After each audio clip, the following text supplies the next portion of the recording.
What's up everyone, how are you all? Today we are back with another blazing Naruto story.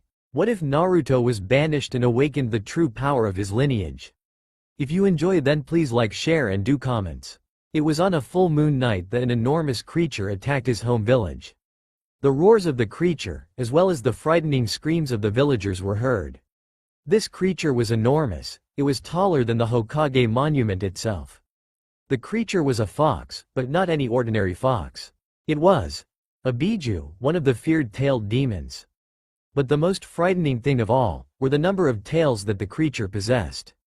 It was rumored that the greater the number of tails, the more powerful the demon was. In the fox's case, nine enormous tails caused mayhem and destruction across Konoha. The village was saved from complete and utter destruction thanks to the sacrifice of the most powerful man in their village. This man was Arashi Kazama, also known as the Yondaime Hokage. The Yondaime was not able to kill the Kyuubi no Kitsune since it proved far too powerful for him.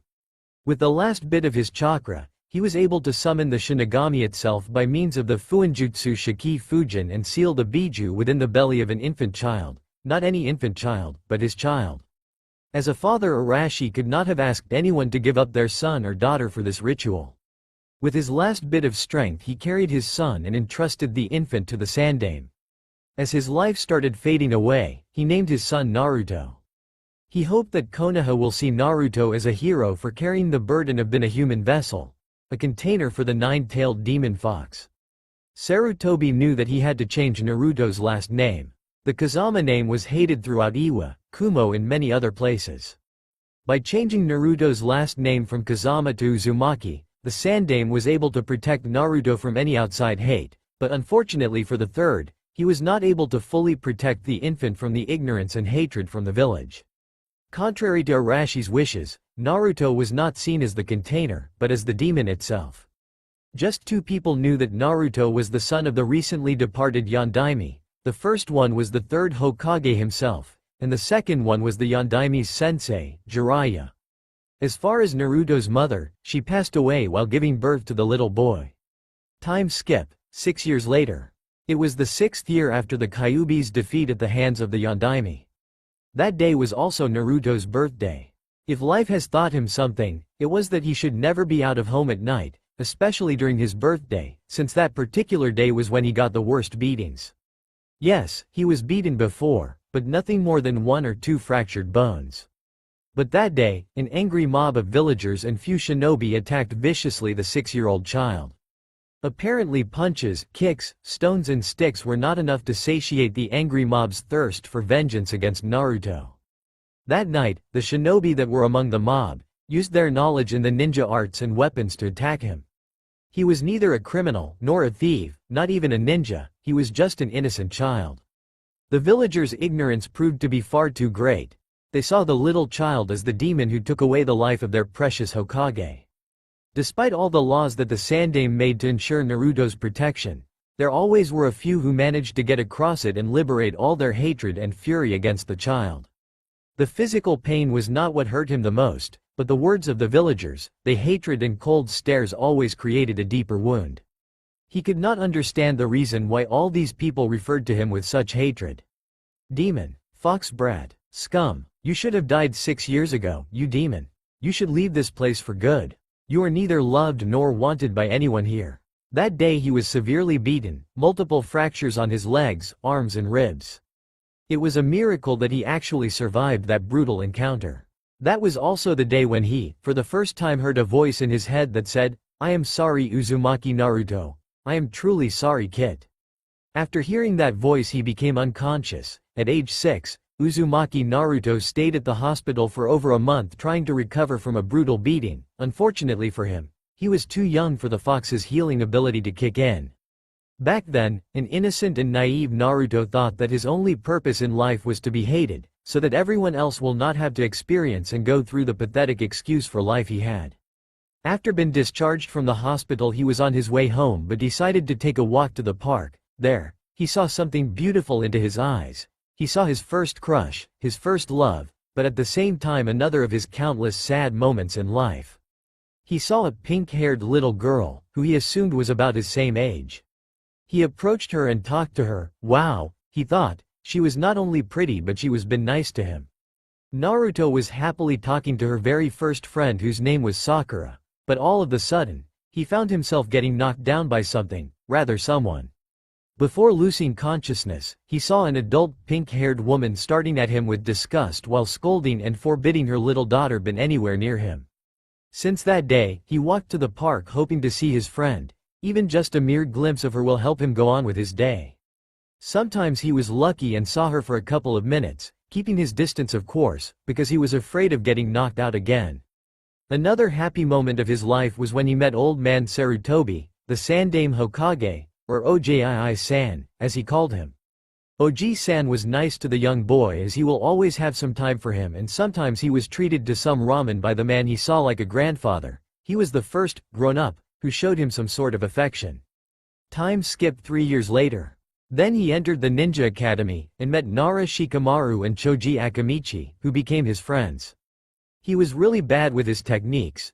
Examples of these were his pitiful attempt at the Kawarimi no Jutsu and Bushin no Jutsu. However, during the night in which he failed the academy test for the 3rd time, something happened that changed his life. He learned the reason why all the hatred and cold stares at him. Also, an academy professor, Iruka, was willing to give up his life for Naruto, by saving him from a Fuma shuriken that Mizuku threw at Naruto. At that moment, Naruto stood up, and for the first time, he hated someone. The demon vessel raised his hands and created a hand seal. With it, hundreds of cage bushins appeared. This allowed him to beat Mizuki, save Iruka-sensei and the Forbidden Scroll, as well as been able to graduate from the academy by mastering a Junin-level jutsu in less than an hour. The next day he got team up with Sasuke and Sakura forming Team 7. He was excited, he was going to be able to talk to Sakura, but unfortunately for him, Sakura did not remember him. After all, 6 years passed since they met and talked for the first and only time. Naruto had a reputation as a prankster. Every time he saw an opportunity to play a prank on someone, he will definitely take it, seeing as it was the only way to get noticed. This time was not going to be an exception. Team 7 Junin instructor was already 2 hours late for their first meeting. Since this sensei is already very late, let's see what he will think of this. Naruto thought with a big smile from ear to ear, indicating that he was about to pull another prank. He started gathering several things, going back and forth from the classroom to other rooms and bringing several objects. What is the Dobi doing? Sasuke thought. Naruto baka, what do you think you are doing?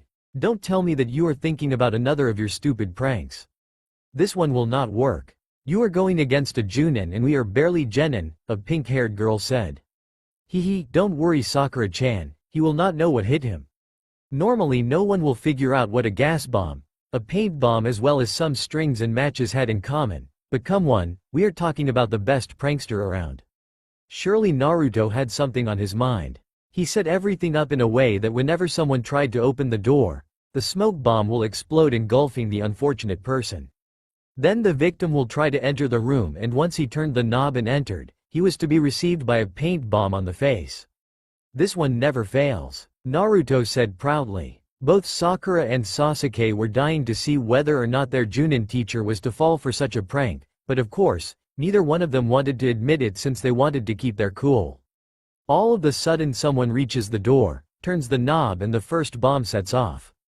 The cloud of smoke engulfed the Junin, and as he entered trying to escape the smoke he was received by an exploding green paint bomb which covered his face and part of his uniform. To that Naruto started laughing loudly and Sakura was apologizing for his teammate amateur behavior while her inner self was saying, bullseye. Hell yeah, that was a good one. While a skeptical eye twitched, Sasuke was thinking, is this guy for real? A Junin falling for the Dobi's prank? After the Junin instructor cleaned himself of the green paint, he said. My first impression of you, referring to Naruto, will be that you are an idiot. The Junin firmly stated, alright, meet me at the roof. The Junin said. 5 minutes later, Team 7 and the Junin were on the roof. After being introduced, the Junin named Hitaki Kakashi thought, that is just great. My team consists of a crazy fangirl, a psycho avenger and a demon vessel who is an idiot. This is one of the few times that I wished I was still in Anbu, and boy, do I hate Anbu. Alright everyone, Meet me tomorrow at the designated training ground at 5 a.m. and please make sure not to eat anything, or you will puke. After that, Kakashi left and Team 7 went to their respective homes. The next morning at 5 o'clock the genin met at their designated training area. 2 hours later, the lazy Junin appeared and two very pissed off genin yelled, "You are late." After providing a ridiculous excuse for being late, Kakashi explained that they had to get the bells from him otherwise they would fail. After a couple of minutes of arguments, Sakura and Sakura hide while Naruto was in front of Kakashi ready to take him on. "Alright you freak Cyclops, you and me now," Naruto said. You are a weird one you know," Kakashi stated. After that, they engaged into a taijutsu fight, Naruto getting his ass whooped of course, when all of a sudden he heard a voice on his head. "Jump Kit," the voice said. Naruto ignored the voice and as a result he got a kick to the guts sending him flying to a nearby tree. "That is what happens when you do not listen to me meatbag," the voice said. "If you want to win, do what I tell you and do not talk out loud to me, just think and I will be able to communicate with you. We do not want everyone to think that you are crazy by talking to yourself." The voice said. "Alright, we'll do that. Duck," the voice said. This time Naruto did what the voice said and was able to evade a kick that Kakashi sent to him. Kakashi thought, beginner's luck I guess, there is no way he knew that I was going to kick him in the head. Let's see if you dodge this. Kakashi formed the tiger seal and said, "Senin Garashi," trying to poke Naruto's ass. "Jump quickly," the voice said, to which Naruto complied. "What the hell?" was the only thought that Kakashi, Sasuke and Sakura shared. "This is the second time that he has evaded my attack," Kakashi thought. While Naruto was in mid-air, he once again formed the tiger sealed and shouted, "Senin Garashi." With it, Naruto received a poke on the ass that sent him flying to the river. Alright guys, you know what happens next, they do teamwork and get the bells, thus passing the bell test. Countless D-rank missions later. Team 7 were on the Hokage's office and after a few minutes of arguments they finally got a C-rank mission. They leave with Tazuna and after their encounter with the Demon Brothers and their first encounter with Zabuza they find themselves resting for they knew that they will meet Zabuza again. Time skip to Haku, Sasuke, Naruto battle. Sasuke's body was lying on Naruto's arms thinking that the Sharingan wielder was dead.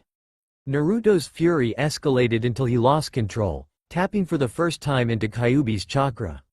To this, the Kyuubi temporarily took control over Naruto's body and said with a demonic voice, "You have hurt and tempered with my container's life, now prepare to suffer the consequences." With that Kyuubi Naruto released an enormous amount of demonic chakra, shattering all of the ice mirrors. Kyuubi Naruto then formed a ball of chakra out of his hand and slammed in on Haku's stomach, killing him at the spot. Afterwards the demonic chakra receded and Naruto fell on the floor unconscious. A week later, Naruto woke up and was feeling all sore. After Kakashi explained Naruto everything that happened they returned back to Konoha. Time skip to where Naruto was training with Jiraiya and learning how to summon. "Alright brat, this is it. If you are not able to summon a decent-sized toad, you will die." With that said Jiraiya threw Naruto off the cliff. As Naruto was falling down he could only say one thing. "Damn you Arrow Sennin." As he was falling down the cliff, he lost consciousness. When he opened his eyes, he found himself in a dark place. The place looked like a sewer with water up to his ankles and some sort of tubes along the walls. Having no idea where he was, he kept walking until he found himself in front of a huge cage with a paper that read, "Seal," on the middle of the cage. What he saw then truly terrified him.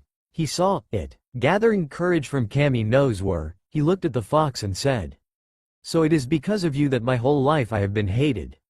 Yes, after a silence he spoke again. "Kit, there is nothing that I can do to change my actions. I never could have imagined that a demon like myself could have any kind of remorse. But after seeing what you have gone trough, all I can say is that I am sorry." The fox got a little bit upset at the lack of response. "Alright Kit, what do you want?" "Alright stupid fox, since you are using my body to live in, it is only fair that you pay your rent with chakra." "How dare you talk like that to the mighty Kyuubi no Kitsune?" a really pissed off fox responded. "I do not have time for this nonsense, you know my current situation, if I am not able to summon a big frog, both you and I will die baka." The fox stared at him with cold eyes and started laughing, much to Naruto's surprise. You have guts, kid, that is both good and foolish. You may not use my chakra at this point, and I will explain why, so do not interrupt me. Your chakra coils are not developed to withstand the intensity of my chakra, but I will tell you what I will do for you, seeing as I am going to stuck with you for a while.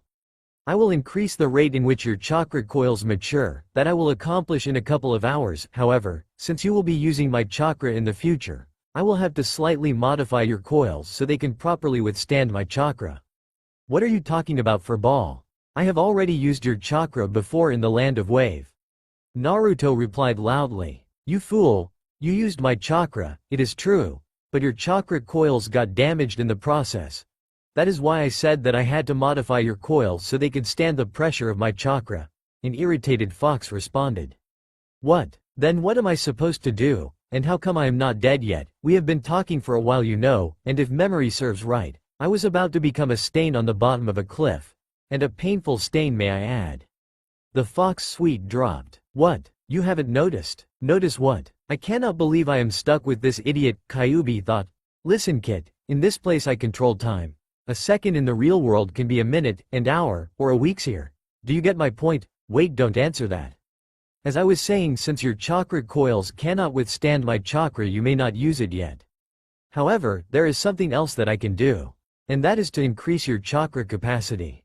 At this point, your chakra capacity is the same as that fool named Hitaki Kakashi, which is a feat for a meatbag of your age. But what I will do is to duplicate your capacity. Upon duplicating your chakra capacity, all your chakra will return to you.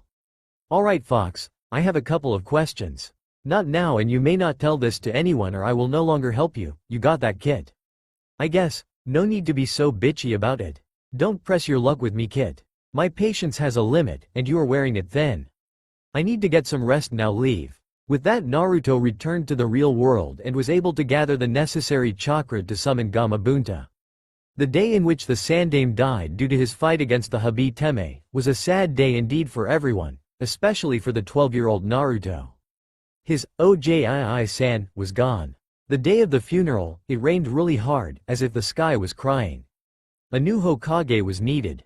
The position was offered to Jiraiya, who declined, suggesting Tsunade for the position. Jiraiya along with Naruto left Konoha in an attempt to bring back Tsunade. After almost 2 months, Jiraiya, Tsunade, Naruto and Shizune returned to Konoha and Tsunade was proclaimed the Yondaime. The only reason why Tsunade returned to Konoha was because of Naruto. Despite the fact that she lost her bet against Naruto by being able to make a full Rasengan in less than a week, it did not matter to her. She was known from running away from her debts, but this time, a 12-year-old child made such an impact in her life that she agreed to go back to Konoha. He reminded her of someone she lost 12 years ago. Nope, my fellow readers. It is neither Dan nor her little brother, keep reading to find out. Then, it happened, the day in which his brother turned to Orochimaru. Sasuke. Dobi. Sasuke. Don't you understand that the Hibiteme is using you and you will become nothing more than his container? I do not care, Dobi, as long as I obtain the power to kill him. I don't care at all. I will destroy this bond of us right now. Chidori, I will not let you get to Orochimaru even if I have to break your arms and legs in the process.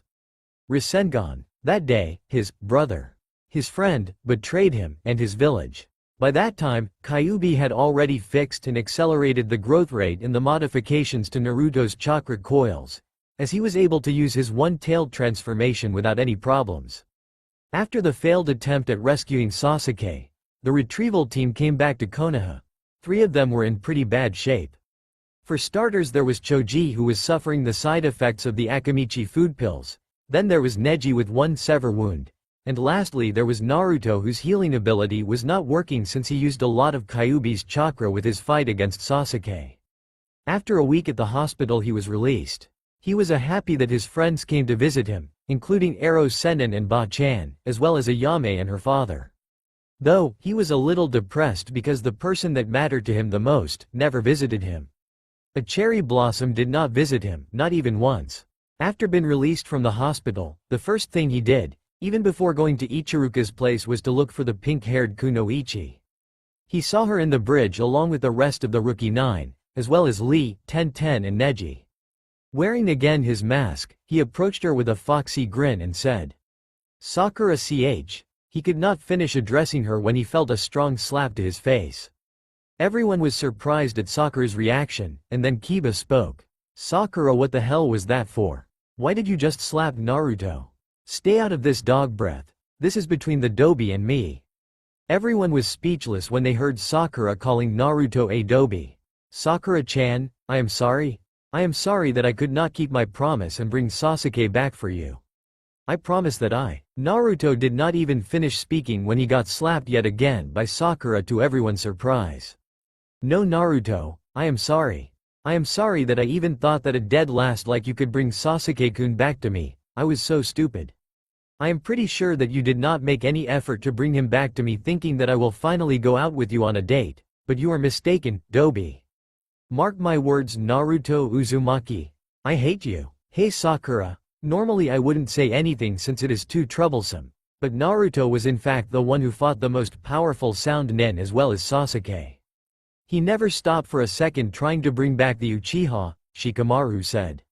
"You cannot convince me that Naruto tried to bring Sasuke-kun back. He has always been in my way, he enjoys annoying me and he was jealous of Sasuke-kun. That is the reason why he did not bring him back to me," Sakura responded.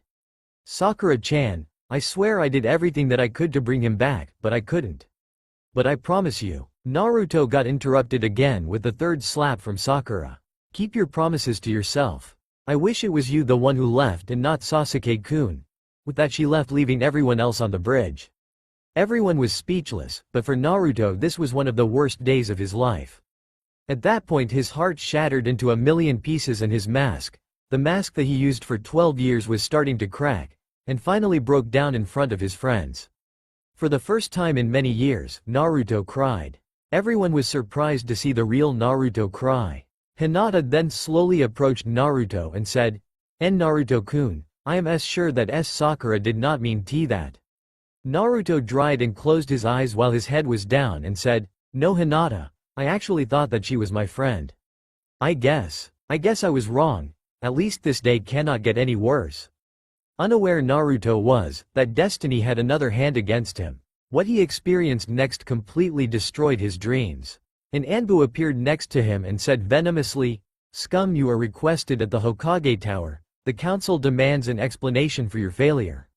All of the young ninjas did not understand what was going on. Why did that Anbu talk to Naruto that way, and why they were saying that he needed to explain his failure, if it was a team mission. Without any time to reply, the Anbu took Naruto and disappeared. The young ones ran as fast as they could after the Anbu and Naruto. Upon arriving to the tower, the young ninjas were stopped by a group of Anbu. Inside the conference room stood the members of the council and Naruto. Naruto explained the mission, along with his transformation and Sasuke's level 2 course sealed transformation. The council was questioning whether or not Naruto or the demon child, as some of the council members address him, purposely let the Uchiha run away. To that, Naruto's temper got the better of him and started yelling back at some of the council members. Danzo, one of the council members, yelled back at him, "Demon, how dare speak to the council that way?" Naruto was getting really angry, but before he could start talking, Danzo took out a file and threw it to Naruto.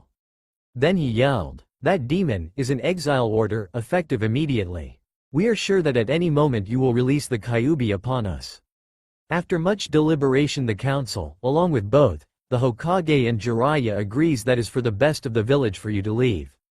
The last page contains the signatures of each council member, as well as Hokage's, Jiraiya's and the Hokage seal. The document is official. Now do every one of us a favor and get out of this village, you wretched demon. Little did Naruto know that Tsunade's and Jiraiya's signature as well as the seal were falsified, but how a 12-year-old genin is supposed to know that? Naruto did not want to believe what he heard and read, but everything appeared to be true. The documents looked official, everything seemed to be accurate. In less than an hour, Naruto's heart shattered twice. First by Sakura's attitude towards him, and then by this. He couldn't believe his Ba-chan and Ero Sennin wanted him to leave. With repressed tears on his eyes, and to the pleasure of several council members, Naruto left the chambers running at top speed without noticing that his friends were on the other side waiting for him to come out. He went to Tsunade's office to talk to her but she was not there. It is for the best, I guess, Naruto thought. As he approached the Hokage's desk, he placed the file of his exile on top of it, along with the necklace that Tsunade had given her and his headband. On his desk he saw a picture of Tsunade, Jiraiya, Shizune, and Naruto that they got while coming back to Konoha. Naruto took the picture and threw it to the fireplace. He then grabbed pen and paper and started writing a letter which was placed on top of the fake exile file. Naruto started running top speed to his apartment so he could pack the necessary things. He did not have much, just another set of clothing, the few kunai and shuriken and all the ramen cups he had. After that he ran to the gates where two Anbu were waiting for him to ensure that he left the village. I guess that everyone will be happy after I leave. Everyone always wanted that, he smiled bitterly. Before he left the village he turned around and gave it one last look. It saddened him that he was never to set foot again to the place where he was born and that his precious people have abandoned him. With that he left the village. After an hour of walking throughout the forest he stopped and from his back pouch he took Sasuke's slashed headband. He stared at it coldly and he placed it around his forehead.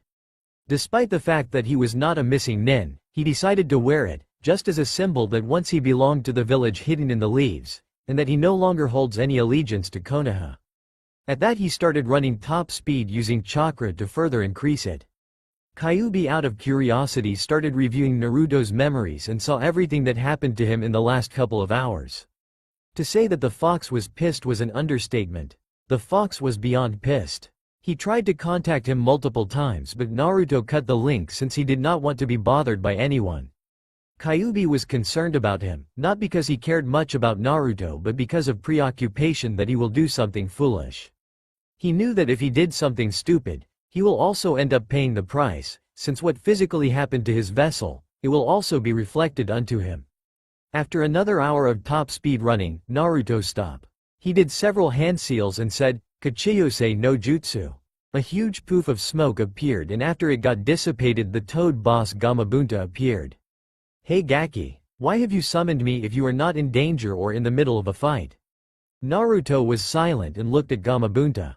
The summon boss noticed something unusual about the kid. His eyes, those cerulean eyes that were normally filled with joy, are now cold, like if his soul was taken out of the body and the only thing standing in front of him was a shell of his former self. "Naruto-sama, is there something wrong? Please answer me?" For the first time ever, the toad boss addressed someone with respect and he was only a 12-year-old child. With watered eyes and a broken voice Naruto said, "Gamabunta-sama, I." The toad boss knew that something was definitely wrong. Naruto had never addressed him so formally. "Gamabunta-sama, the reason why I summoned you is that I wish to void my contract with the toads." The boss toad could not believe what Naruto was saying. "Gaki, this is a joke, right?" Ja, I have to admit it, you got me for a minute there." "This is not a joke," Naruto said. At this moment something picked up Gamabunta's curiosity. As he got closer to Naruto, he saw something that left him shocked. His headband had a slash across the Konoha symbol. Gamabunta stood up and said, "Naruto-sama, for as long as I can remember, many people have wished and done everything on their power to sign the contract with the toads. Up to this point only 3 humans were worthy of the contract. One been Jiraiya, the second one Arashi Kazama and the third one you, Uzumaki Naruto. If you wish to void the contract with the toads I will accept, and on my honor, I swear that whatever your last order is, I will follow it no matter what it is, but before there is one thing that I will ask of you. Please Naruto-sama, tell me what happened." At this, Naruto explained everything to Gamabunta, from the Kyuubi attack, how the Kyuubi was sealed in him, Sasuke's retrieval mission, his encounter with Sakura, and lastly his banishment from Konoha approved by Tsunade and Jiraiya. At this Gamabunta was really upset. He just wanted to find Jiraiya and step on him. Finally Gamabunta said, "Naruto-sama, I am sorry for what have happened to you. Please tell me, what will be your last command and I shall do it. Whether is revenge or permanently sealing the contract so nobody else can use it, including Jiraiya.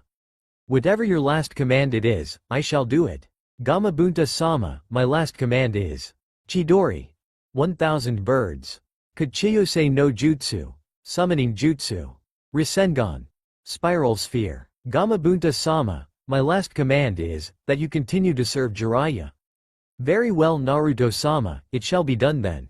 Out of respect for you, I will not divulge your location to anybody. Additionally, a poof of smoke appeared showing a small frog. This frog had a scroll that was given to Naruto.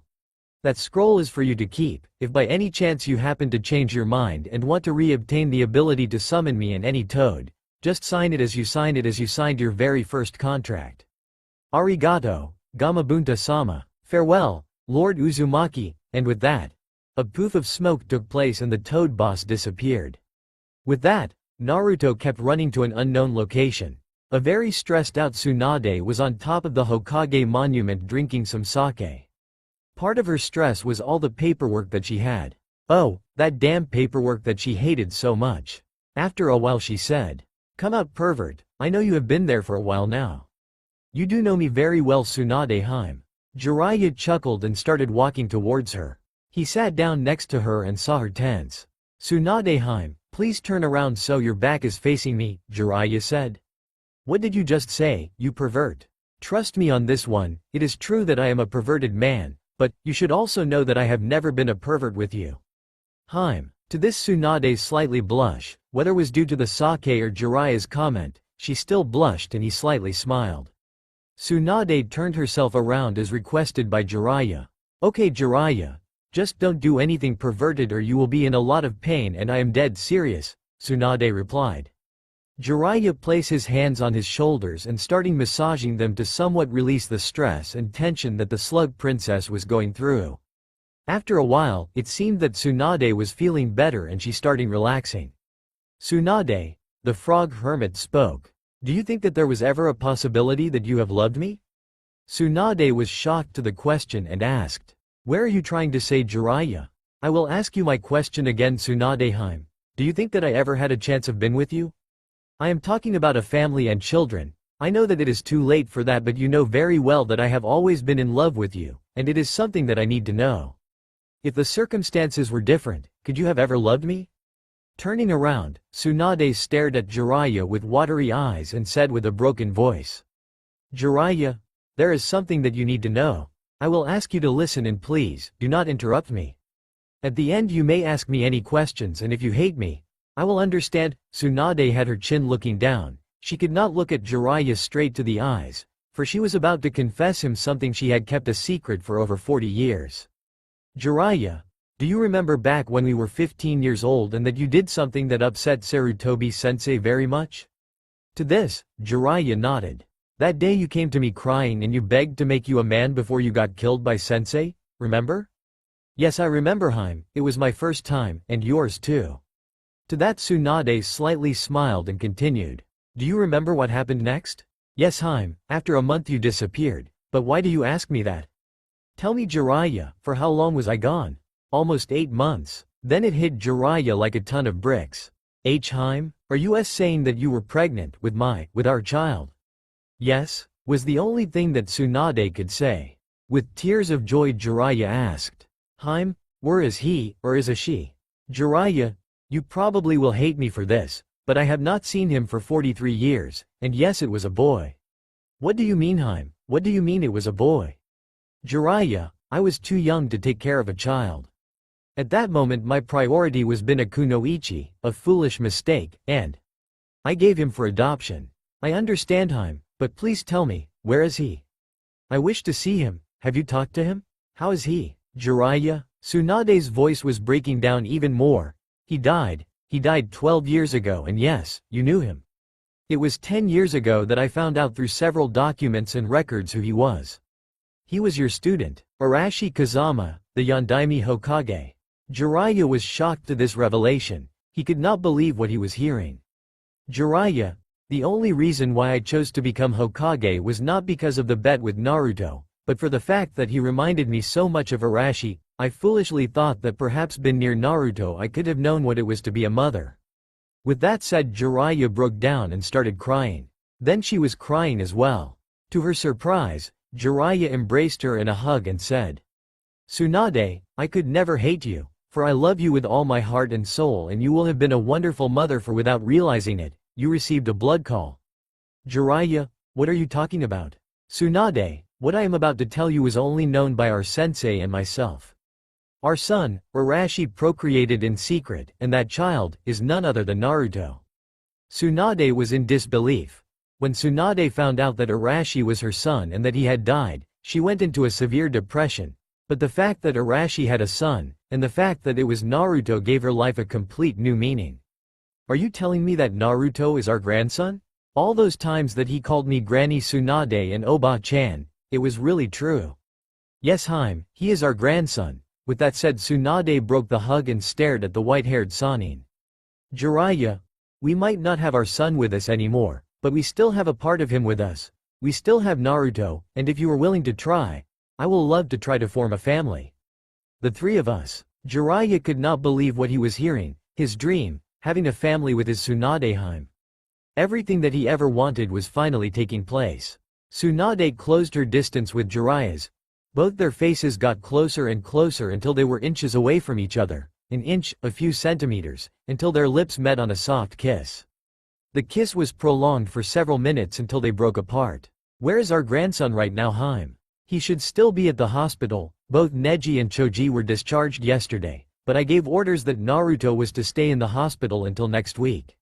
I got a bit preoccupied when the fox did not heal him, but right now he is okay. He is just there for observation. When can we tell him, Haim? Jiraiya asked while giving Tsunade a quick soft kiss. We could tell him right now. The sooner we do it, the faster a family we can become. But before we go, I need to go to the office to pick up some papers so that Naruto can leave the hospital next week. It shouldn't be any problem since it is on the way to the hospital. With that said, they both share another kiss and went straight to her office. Upon entering the office, she went straight to her desk and found something that shocked her. The necklace that he had given Naruto when he mastered the third stage of the Rasengan was there, along with a headband, a file, and a letter. Tsunade started trembling, and the first thing she took was the necklace, followed by the headband, and then she grabbed the file that read, Exile Order, which she started reading. Her eyes widened in disbelief as she kept reading. Jiraiya saw Tsunade trembling and he approached her. He looked at her and also read the document. That is when Jiraiya couldn't take it anymore and snapped. What the hell is this shit about? Jiraiya shouted. They can't do this without your consent, Tsunade. Upon saying that, Tsunade flipped the pages until she saw the last page, which contained the signatures of every council member, along with hers, Jiraiya's signature, and the official Hokage seal. Tsunade was beyond pissed and shouted, "Oh hell no. They did not falsify the signatures and stole the seal. Anbu," she shouted out, and 10 Anbu appeared from nowhere. "Contact all the council members and send them here. You're to execute anyone who does not comply." "Hi Hokage-sama." With that said, the 10 Anbu disappeared and Tsunade broke down, crying hysterically. She then proceeded to grab the letter, and she was able to recognize the handwriting as Naruto's. Tsunade was fearful of the letter's content, and she was shocked the way Naruto addressed her in the letter. "Godem Hokage. By the time you read this letter, I should be far away from the village. I was informed by the council that you along with Jiraiya have approved of my banishment. For a moment I thought both you and Jiraiya actually cared for me. Despite all of our arguments, I saw you as the mother that I never had. It saddens me that the feeling was not mutual, but I have to thank you for the times that you brought joy and happiness to my life. I now understand that it was foolish of me to think that you or anyone could care for me, and it is understandable, for I am just a demon container. But perhaps everyone was right and I am not the container but the demon itself. I always thought that Kyuubi and I were two different entities sharing the same body, but now, I am not sure. If I happen to be the demon, then I will ensure you that I will not take any action against Konoha. But if I am just the container, then I promise that I will become stronger so that I will be able to fully control Kyuubi's power and use it for good. You along with Jiraiya will always have an important space in my heart. Despite the fact that everyone in the village have mistreated me, I hold no hate against Konoha. Before I forget, the picture that you used to have on your table that was taken on our way back to Konoha is missing. You don't have to worry about, since I got rid of it. This way you would not have to deal with me or see me anymore. Goodbye Tsunade Obachan, Uzumaki Naruto, human vessel of the Kyuubi no Kitsune. After reading the letter, Tsunade started crying once again. Jiraiya hugged her, not knowing what to say or what to do. After a while they broke the hug and Tsunade started walking around the office waiting for the council members to arrive. She stood at the fireplace for a while, still crying when something caught her attention. It was a half-burned picture, more specifically, it was the picture that was on her desk. Tsunade immediately grabbed from the fireplace and held it on her hands. 10 minutes later, all the council members were inside the Hokage's office. Not even one of them were happy due to the threatening way in which they were informed that the Hokage demanded their presence in her office. Once all there, Tsunade and Jiraiya stare at them. Only one thing was for sure, and that was that all hell was about to break loose. Naruto had been running for over 3 hours and he was getting exhausted. It was already past noon and his stomach growled due to the lack of food. He decided to take a little break and get something to eat. He stopped near a waterfall and got some water which he proceeded to boil for his ramen cup. He was on his 3rd ramen cup when he heard a strange noise around the bushes. He took out a kunai and was about to throw it to the source of the noise when something stopped it. By some reason that he could not explain, he felt himself in no danger, so he put his kunai back into his pouch. After that, the source of the sound behind the bushes came out and revealed itself. Naruto made just a sound that acknowledged the presence of the little furry animal in front of him. "What is a little fellow like you doing out here all by yourself?" Naruto thought, looking at the little fox cub that was standing in front of him. Without any notice, the fox launched itself to the ramen cup and started devouring its contents. "Guess that you were hungry, huh?" Naruto grabbed another 2 cups and prepared them. He ate one while he gave the other one to the little fox, who happily started devouring it. Naruto smiled and said, "Well, at least I am not the only ramen-loving freak." With that said, the little fox stopped eating and looked at Naruto. Naruto raised its eyebrow in disbelief and started wondering if the little fox understood what he said. Without paying more attention to it, he finished eating his ramen cup and was about to stand up when he saw the little fox jump to him and sit on his lap, cuddling itself around Naruto's legs. To this, Naruto smiled and started scratching the little fox's head, and he rested his eyes. Naruto, little did he know that the Kyuubi smiled and said to itself, "It seems that finally you are ready, kid." With that said, Naruto opened his eyes and found himself sitting outside of Kyuubi's cage, but what surprised him the most was the fact that the little fox was with him, cuddled in his legs. Naruto picked up the little fox and put it into his arms. From the gate he saw something taking shape. He was able to define 2 red-crimson eyes and a mouth full of razor-sharp teeth. As the creature approached the cage, Naruto was able to recognize it as the Kyuubi. "Hey fox, what am I doing here, and why is the little fuzzball with me?"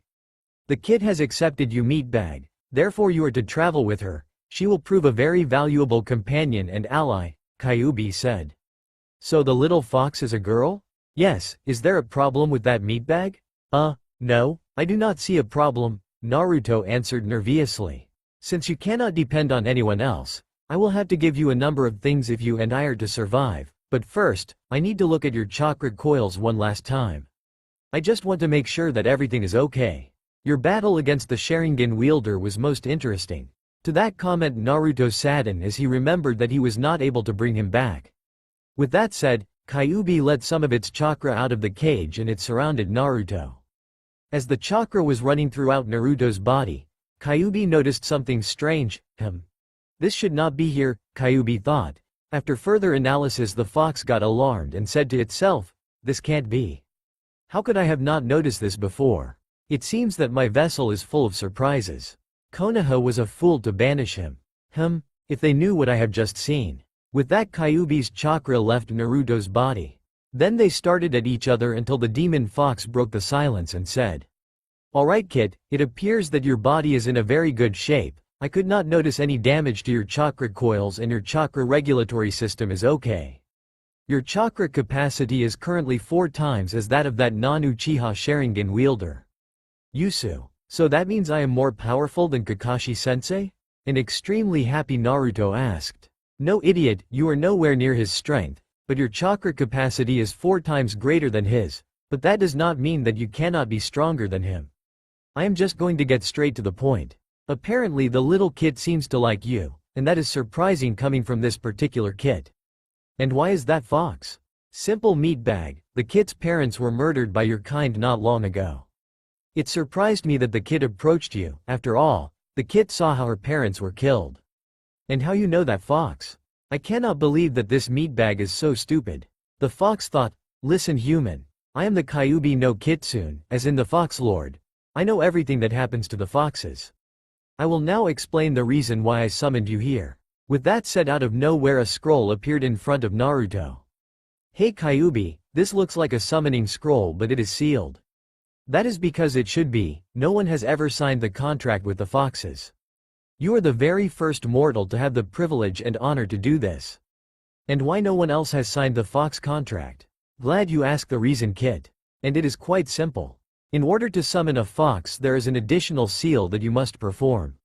That seal is a demon seal that can only be executed by the one with fox demon blood, whether a full-fledged demon, a half-demon or a demon container like yourself. As we speak, my blood as well as my chakra runs through your body, thus giving you the ability to summon foxes. So, the villagers were right. I am a demon after all. Naruto whispered. Fool, you are not a demon, you are just a container. It is true that demon blood runs through your veins, but that doesn't make you a demon. Let's say hypothetically speaking that by some reason you were able to assimilate all of my chakra, you would not be a full-fledged demon if that is your concern. You will only be a half-demon since you were born human. Naruto just stood there assimilating all the information. Now that I have explained it, it will be better if you go back and I will give you further instructions of how to sign the contract. Naruto awoke and for a moment thought he was dreaming until he saw the little fox on his legs and the summoning scroll in front of him. Alright Kit, use some of my chakra and put some blood on the seal, this should open the scroll. Naruto did what Kyuubi indicated and the scroll was open. The scroll was filled with some type of writing that he did not recognize. Kyuubi, what are all these symbols? That, Kit, is ancient demon language.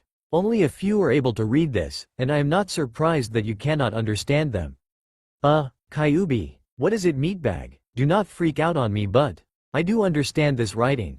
What? That is impossible, the Kyuubi said, but he knew for a fact that Naruto would be able to understand that ancient writing because of what he discovered while inspecting his chakra coils.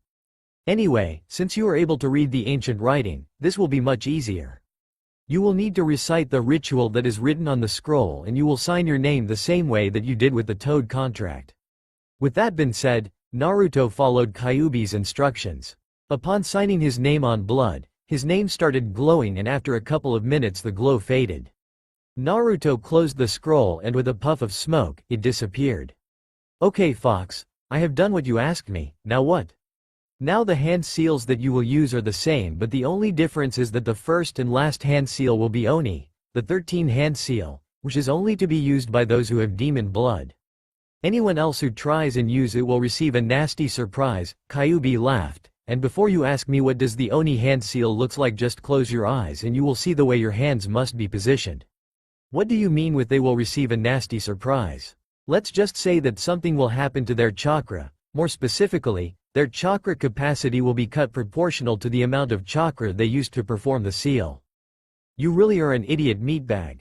In simple words, let's say that the Uchiha tries to copy one of my techniques, and yes, all my techniques require the Oni hand seal, and let's pretend that he uses 25% of his total chakra for the technique that he copied. Upon completing the hand seals and using the chakra for the technique, he will lose that same amount of chakra from his total chakra capacity permanently. This is due to the fact that he does not possess fox demonic blood like you do. So if I were to train you, you will be the only mortal to be able to use my techniques. Come on, Kit. I know that you are stupid, but even I did not think that you could be that stupid. I explained as simple as I could. I am not stupid, Kyuubi no Baka. It's just that all this is amazing.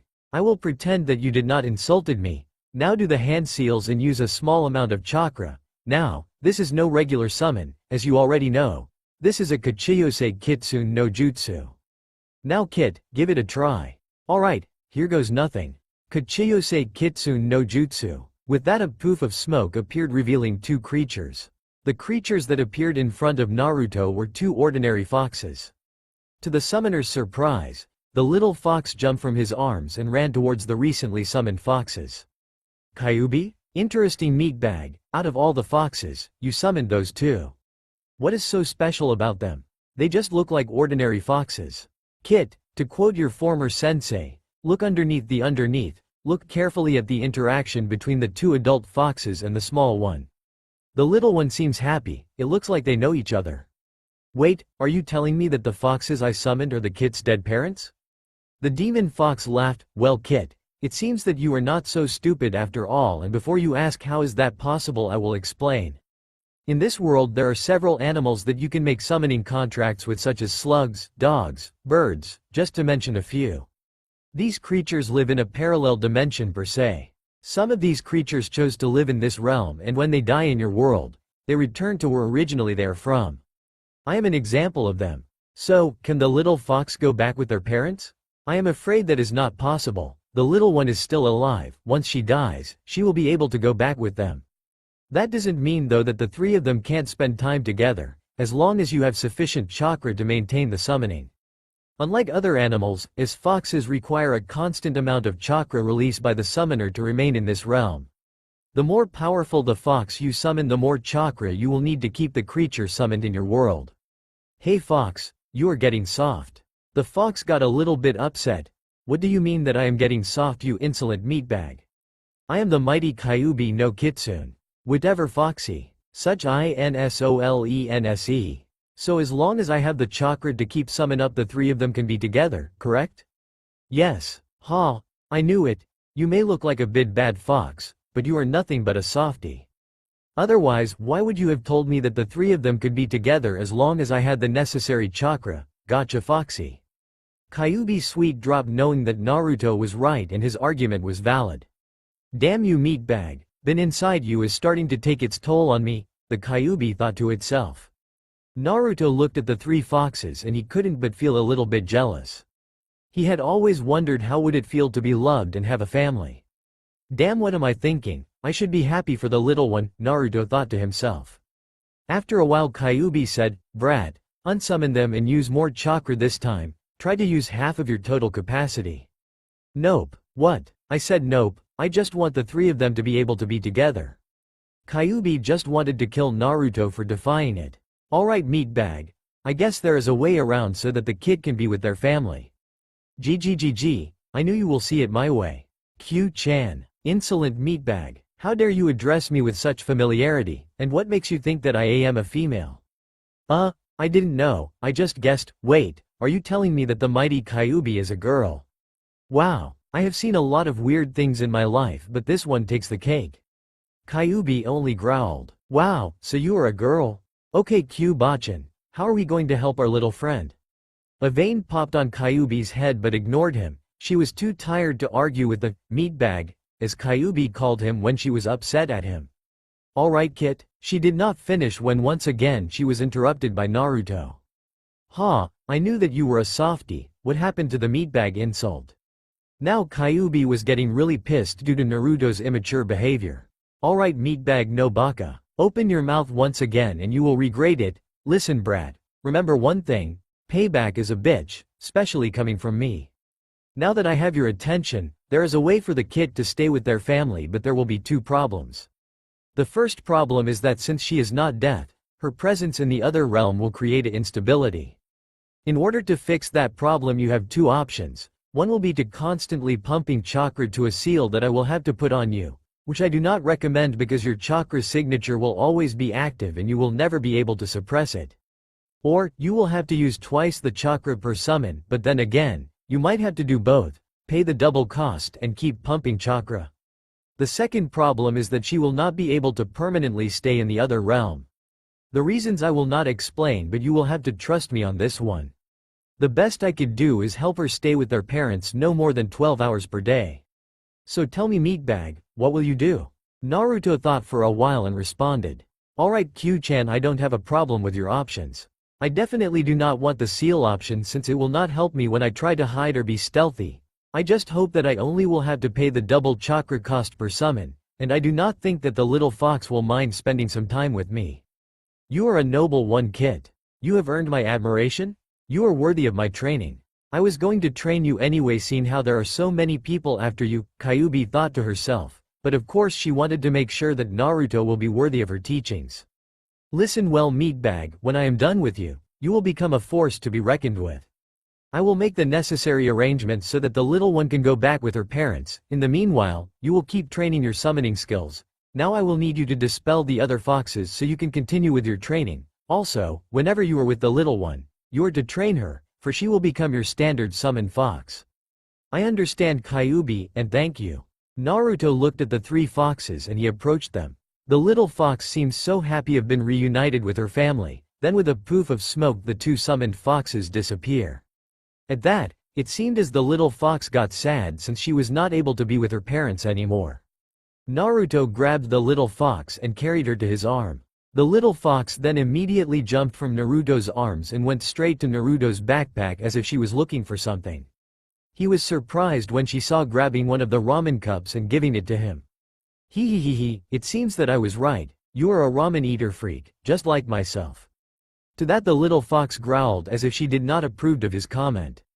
I was just kidding, little one. Hey, do you understand me? The little fox just stared at him. What am I thinking? I am talking to a fox. If anyone sees me they will think that I am crazy. The little fox pushed the ramen cup to him, so he grabbed some hot water and then gave it to the little one so she could eat it. Alright, Q-chan said that I was to practice my summoning technique. She also said that I was to use twice as much chakra than for a regular summon. I wonder what will happen if I use the same amount of chakra as the last summon. With that said, he made the hand seals and shouted, Kachiyose Kitsune no Jutsu. A poof of smoke was cleared to reveal one fox, just like the other two that he summoned before. Alright, let's try it again, with much more chakra this time. After dismissing the fox, he did some hand seals and once again he shouted, Kachiyose Kitsune no Jutsu.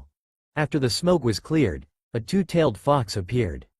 This fox was at least twice as big as the previous foxes. The summoned fox looked at Naruto and something unexpected happened. The fox bowed before Naruto and said, You must be Naruto-sama. Kyuubi-sama has informed me and all the other foxes that you are the first mortal to obtain the contract with the foxes. What is your command, Naruto-sama? Naruto stared at the fox and thought, wow, she surely works fast. Air? I was just testing my abilities to summon you guys. I noticed that you have two tails. I thought that the only fox with multiple tails was Q-chan. The two-tailed fox was skeptical at the way Naruto referred to Kyuubi with such familiarity and spoke. Naruto-sama, it is not wise to refer to Kyuubi-sama in such a familiar way. She has a bit of a temper, if you know what I mean. Regarding the number of tails that I possess, Kyuubi-sama is the fox that has the most tails. The more tails a fox possesses, the more power it has. In Kyuubi-sama's case, she is the lord of foxes since she is the only one that possesses 9 tails. Power-wise, I am in the same level as the ones you will call Junin. Is there anything else that I can do for you, Naruto-sama? No, that will be it. Thank you. And with that the two-tailed fox disappeared in a poof of smoke. After the fox was gone, he thought to himself, that's weird. I did not feel my chakra been drained to keep up the summon as Kyuubi said. I will have to ask her about that next time I see her. Alright, now let's try this away with all my remaining chakra. Kachiyose Kitsune no Jutsu. An enormous poof of smoke appeared and once dissipated. Naruto was terrified to what he saw and he remembered something that Kyuubi told him. Listen brat. Remember one thing. Payback is a bitch, especially coming from me. Naruto could only mutter, I am so fucking dead. With an evil grin the summoned creature said. Yes you are? Yes meatbag? I had to tell you. You stutter even more than that Hyuga. Kyuubi was trying to control her laughter. He, you said the key word. I am supposed to, but I am out here, now am I. Naruto only nodded. I guess I will change into my humanoid form. I do not want to attract anyone's attention with my full demon form. Before changing, she puffed out of existence.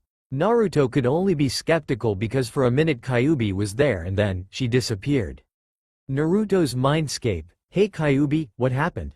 Not that I do not appreciate not turning me to a meatbag, but why did disappeared?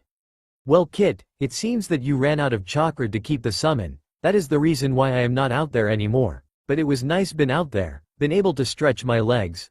That is something I have not done over 12 years, and believe me when I say that this damn cage is way too small for me.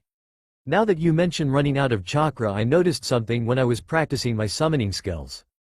Kyuubi nodded her head indicating him to continue.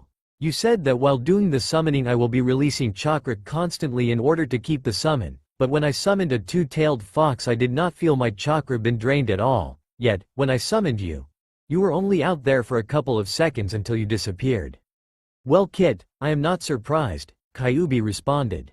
I think that I should tell you something that I found while inspecting your chakra coils a little while ago. As I mentioned before, your chakra coils are in good condition, but there was something that got my attention. Something rather unique. What was it? Well, you are aware that you have an insane amount of chakra and stamina, even without my own. Your levels have always been way above normal. Yes, I remember the closet pervert saying something about that, referring to Ebisu. That amount of chakra and stamina is not normal. Everyone else thought that it was just a side effect of me being sealed in you, but that is not the reason. Then, what is it? While inspecting your chakra coils I noticed two unique chakra lines. Those lines are not supposed to be on ordinary people. Unless you belong to a very powerful clan. Kyuubi, care to be more specific? Those chakra lines are bloodline limits. But that is not all. It has always been assumed that a human can only have a single bloodline limit. Yet, you have two chakra lines, which indicates the presence of two of them. Inosa, I have two bloodline limits. A clearly exited Naruto exclaimed. Well, yes and no. Naruto just raised an eyebrow indicating that he had no idea of what Kyuubi was talking about. You see, each one of those chakra lines is an indication of a bloodline limit, however, only one of them have always been active. Do you want to guess which one is it? My chakra capacity and stamina? Ha ha ha ha, you are not so stupid kid. You are correct, your chakra capacity and your stamina is one of your bloodline limits. If you have not noticed, every time you are in a tough fight, your total chakra and stamina increases dramatically. Yusu, that is awesome. What about the second chakra line? Well, that one has not been activated. Do you know what is it? No, but I have a pretty good idea of what it might be. Really? Then tell me, what is it? The Kyuubi smiled and thought to herself, Kid, that I will keep to myself, until I see fit for you to know.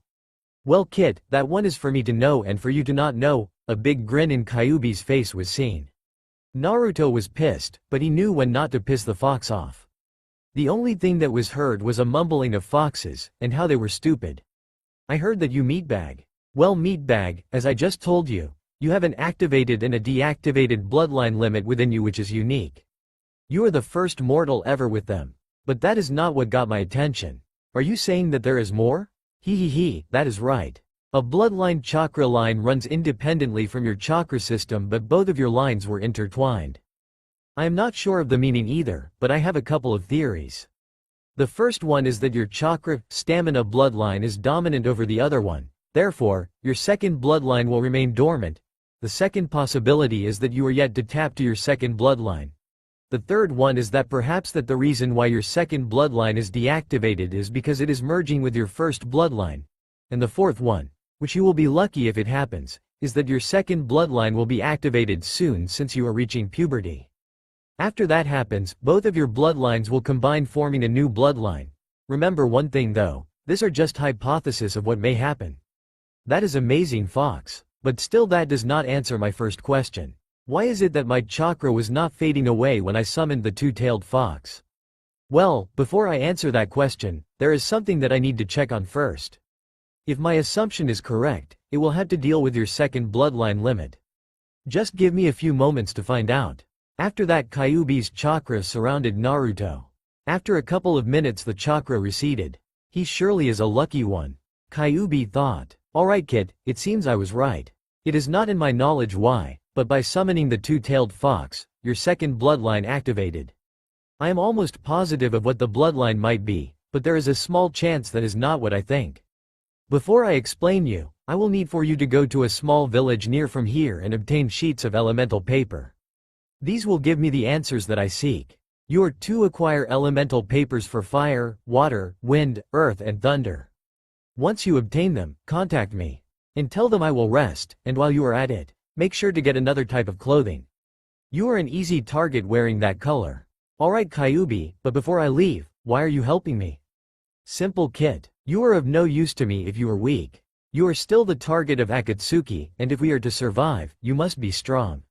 With that said, Naruto woke up on the real world, just to find out that the little fox had a stack of ramen cups in front of Naruto. His sweat dropped and said, "You are still hungry. You just ate 3 of my cups." The little fox just put her head down. "Sorry little one, I did not mean to scream, it's just that damn. You do eat a lot for someone as little as you." The little fox just looked at him. He, I guess I should not be talking, since I also eat way too much. Alright, let me get some more boiled water for the cups so you can eat. After the little fox satiated her appetite, she jumped to Naruto's lap and got inside his jacket. Just picture Akamaru inside Kiba's jacket. Naruto smiled at the fact that a little animal showed him more affection in less than an hour than what he has experienced combined in his 12 years of life. At that, a small tear ran across his cheek. "Whoa little one, we better get going and get those elemental papers that Q-chan talked about. I guess I should also get you a name, seeing that we will be spending a lot of time together, anyways we better get going." To that the little fox cuddled herself in Naruto's jacket and went to sleep. In the meantime, Naruto packed everything and headed to the next village. If my theory proves to be correct, the kid will be able to wield all of my power within the next 10 years, and I will be able to return home, Kyuubi thought and smiling went to sleep.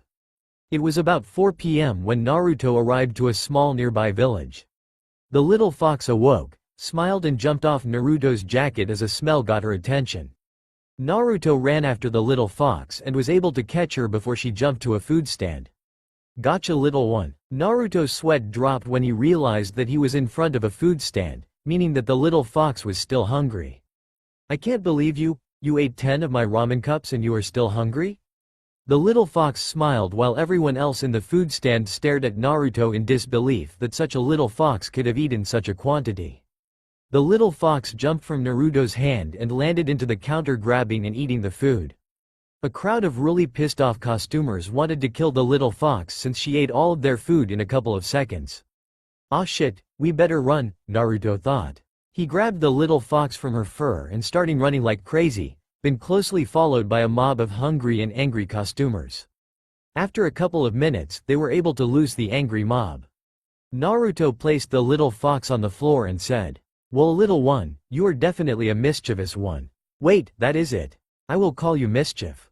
To that the little fox smiled, jumped to Naruto's arm and gave him a small lick on his cheek as if she approved her new name. "Alright Mischief, we better get looking for those elemental papers." After a couple of minutes, Naruto found a store that he assumed shinobi accessories were sold. Upon entering he saw nothing but shinobi-related accessories such as clothing, weapons, scrolls, wire and more.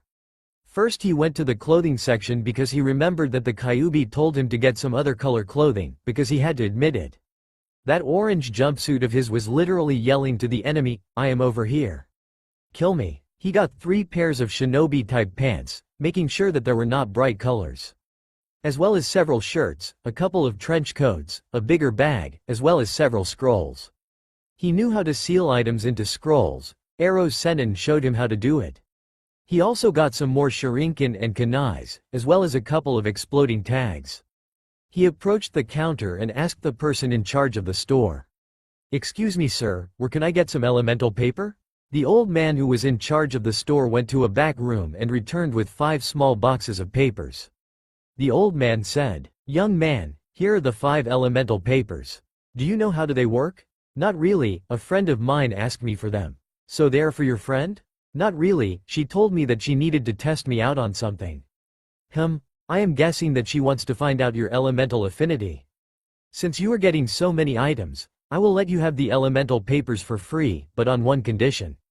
"What is your condition?" "Simple, just use them right now. I always enjoy seeing the expressions of young shinobi when they find out their elemental affinity, and before you ask me how do I know that you are a shinobi, the answer is quite simple. Why would a non-shinobi come to this store and buy so many items if they are not for them?"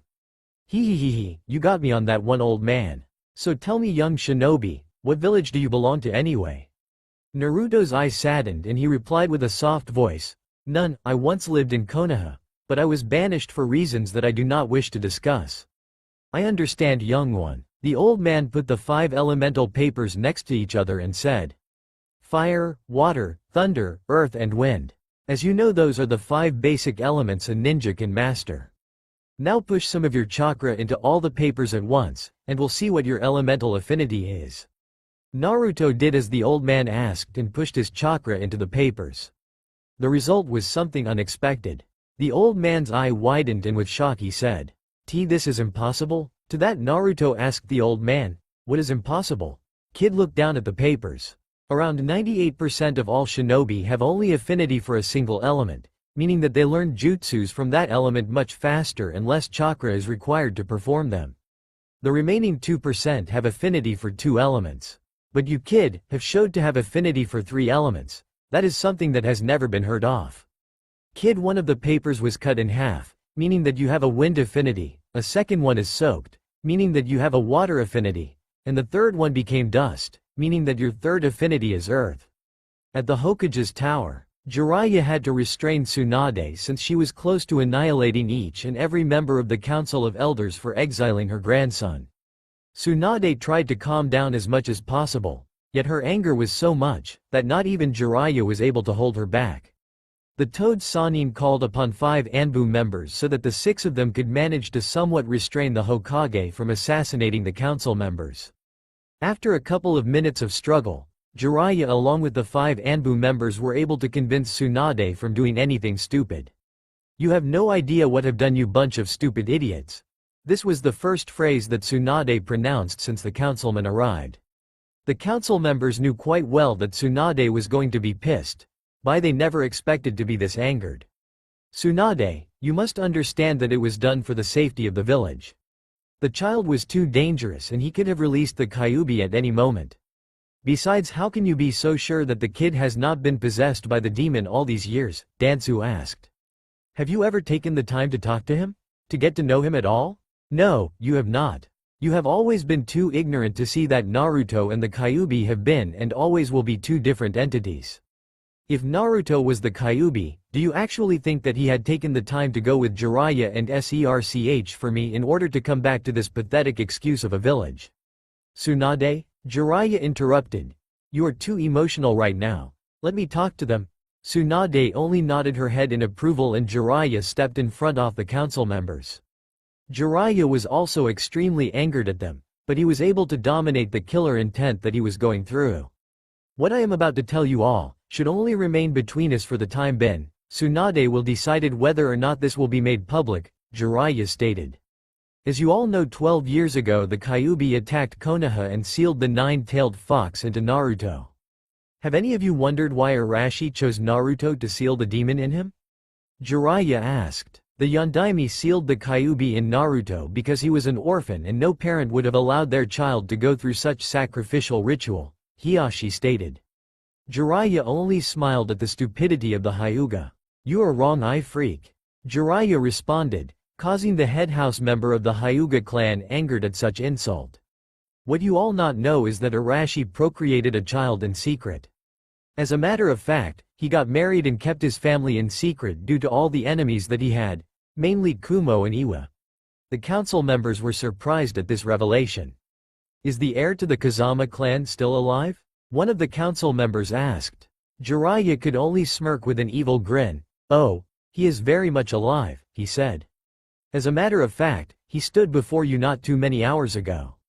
Many of the council members were in disbelief as they started putting the pieces together. "Are you telling us that the heir to the Kazama clan is?" a voice asked. "Yes, the son of the 4th Hokage is no other than Uzumaki Naruto, and you stupid fools banished him without the Hokage's consent. Do you have any idea what that means? Arashi chose Naruto as the container for the Kyuubi because as a father he could have not asked anyone else to sacrifice their own child." Jiraiya started raising his voice. "We never knew that. If we were informed," a council member responded. "But you have not only exiled the son of the 4th, the council has utterly and royally fucked and messed with the wrong person. You have all exiled a shinobi with the greatest potential ever," Jiraiya stated. "Care to elaborate?" Hiashi said. You do not know this, but Arashi possessed a bloodline which was the source of his incredible stamina and chakra. But also, Naruto is a descendant of both Shodem and Nidame. Do you understand what this means? Even if you only want to see Naruto as a weapon, do you have any idea what this can mean? Not only Naruto has his father's bloodline, but there is a possibility that he have also inherited Shodem's bloodline. 2 bloodlines in a single person. Do you have any idea what this could mean? Jiraiya explained. 2 bloodlines in a single person is something unheard of. The mixing of them could possibly give birth to another bloodline, am I correct? One of the council members said. Correct. Just pray to Kami that Naruto does not develop a hate towards this village, because if he does, then all of us will be fucked beyond belief. Jiraiya, there is something that I do not understand, one of the elders said. How can Naruto be related to both the Shodem and Nidame? That is make no sense. Jiraiya sighed. You all know that Tsunade was the granddaughter of the Shodem, correct? Every council member nodded. What you do not know is that Tsunade had a son, who was Arashi. The councilmen were shocked at that revelation. So that means that, exactly you fucking moron, you all exiled not only the son of the 4th, but you also exiled the grandchild of the 5th Hokage and a descendant of the 1st and 2nd Hokage. You all have exiled the descendant of 4 Hokages. That revelation left everyone, with the exception of Tsunade and Jiraiya, speechless. Tsunade looked at one of the Anbu and said, contact all of Naruto's friends, as well as their Junin instructors and that academy professor Iruka. If there are anyone who can bring Naruto back to us, it's them. Hokage-sama, the Anbu said, Team Guy, along with Team 8 and 9 are currently in missions and are not expected back until 4 more days. Very well, then, in 5 days I want all of them in my office first thing in the morning, as well as all of you. Tsunade said, referring to all the council members. In the meantime, I want 5 Anbu squads start an immediate search for Naruto. If he does not want to come back, just follow him and report back to me. Whomever dares to lay a finger on him will be stripped off their shinobi rank as well as their citizenship as a Konoha resident. 4 days later, the 5 Anbu squads returned to Konoha without any news of Naruto's whereabouts. Both Tsunade and Jiraiya were terribly depressed and they were wondering whether or not Naruto was safe. Upon seeing Tsunade's preoccupation, Jiraiya said, Naruto is just fine. He might be hard-headed but he is smart and knows how to take care of himself, we both know that. We should have more trust on our grandson. Tsunade gave Jiraiya a soft kiss on the lips and said, I know that, but I am still concerned for him. Akatsuki is after him. Thank you Jiraiya, for being here with me. I doubt that I could have survived all this by myself. 5 days later, the rookie 9-2, Team Guy, their Junin instructors and Iruka were standing before the councilmen Tsunade and Jiraiya. My eternal and youthful rival, do you know why Hokage-sama has summoned us here? Guy asked. Nay? Did you say something Guy? The lazy Junin asked. Kakashi, your hip attitude will not extinguish my youthful flames. Guess who said that? Guy-sensei, no one could ever extinguish your flames of youth. Mini Guy said. Oh Lee, Guy-sensei. Lee, Guy-sensei. Who? Guy? I do not think that Hokage-sama is in a good mood to put up with this right now, Kakashi said. Guy and Lee nodded after seeing the killer intent emanating from Tsunade. The reason why I have summoned you is that I want to ask the Junin instructors whether or not you see fit for your students to learn the truth of what really happened 12 years ago. Do you think it is appropriate, Hokage-sama? Asuma asked. Unfortunately it is. The council did something without my authorization. The results could be devastating. That is the reason why I asked you whether or not all you see fit for these genins to learn the truth of what happened back then, Tsunade replied. Everyone nodded in approval. All the genins were confused since they had no idea what was going on. Alright then, I guess we should start from the beginning, Tsunade said. At this, the Hokage started informing the younger generation of what really happened with the Kyuubi and how he was sealed inside Naruto. She also explained about his heritage, as well as his bloodline and his exile. After this explanation, all the genin were amazed at the revelation and started looking at Sakura with eyes that read, Sakura, you have really fucked up this time. Tsunade saw the reaction of the genins and demanded an explanation. Everyone was silent for a while since nobody wanted to tell on her until Sakura decided to speak.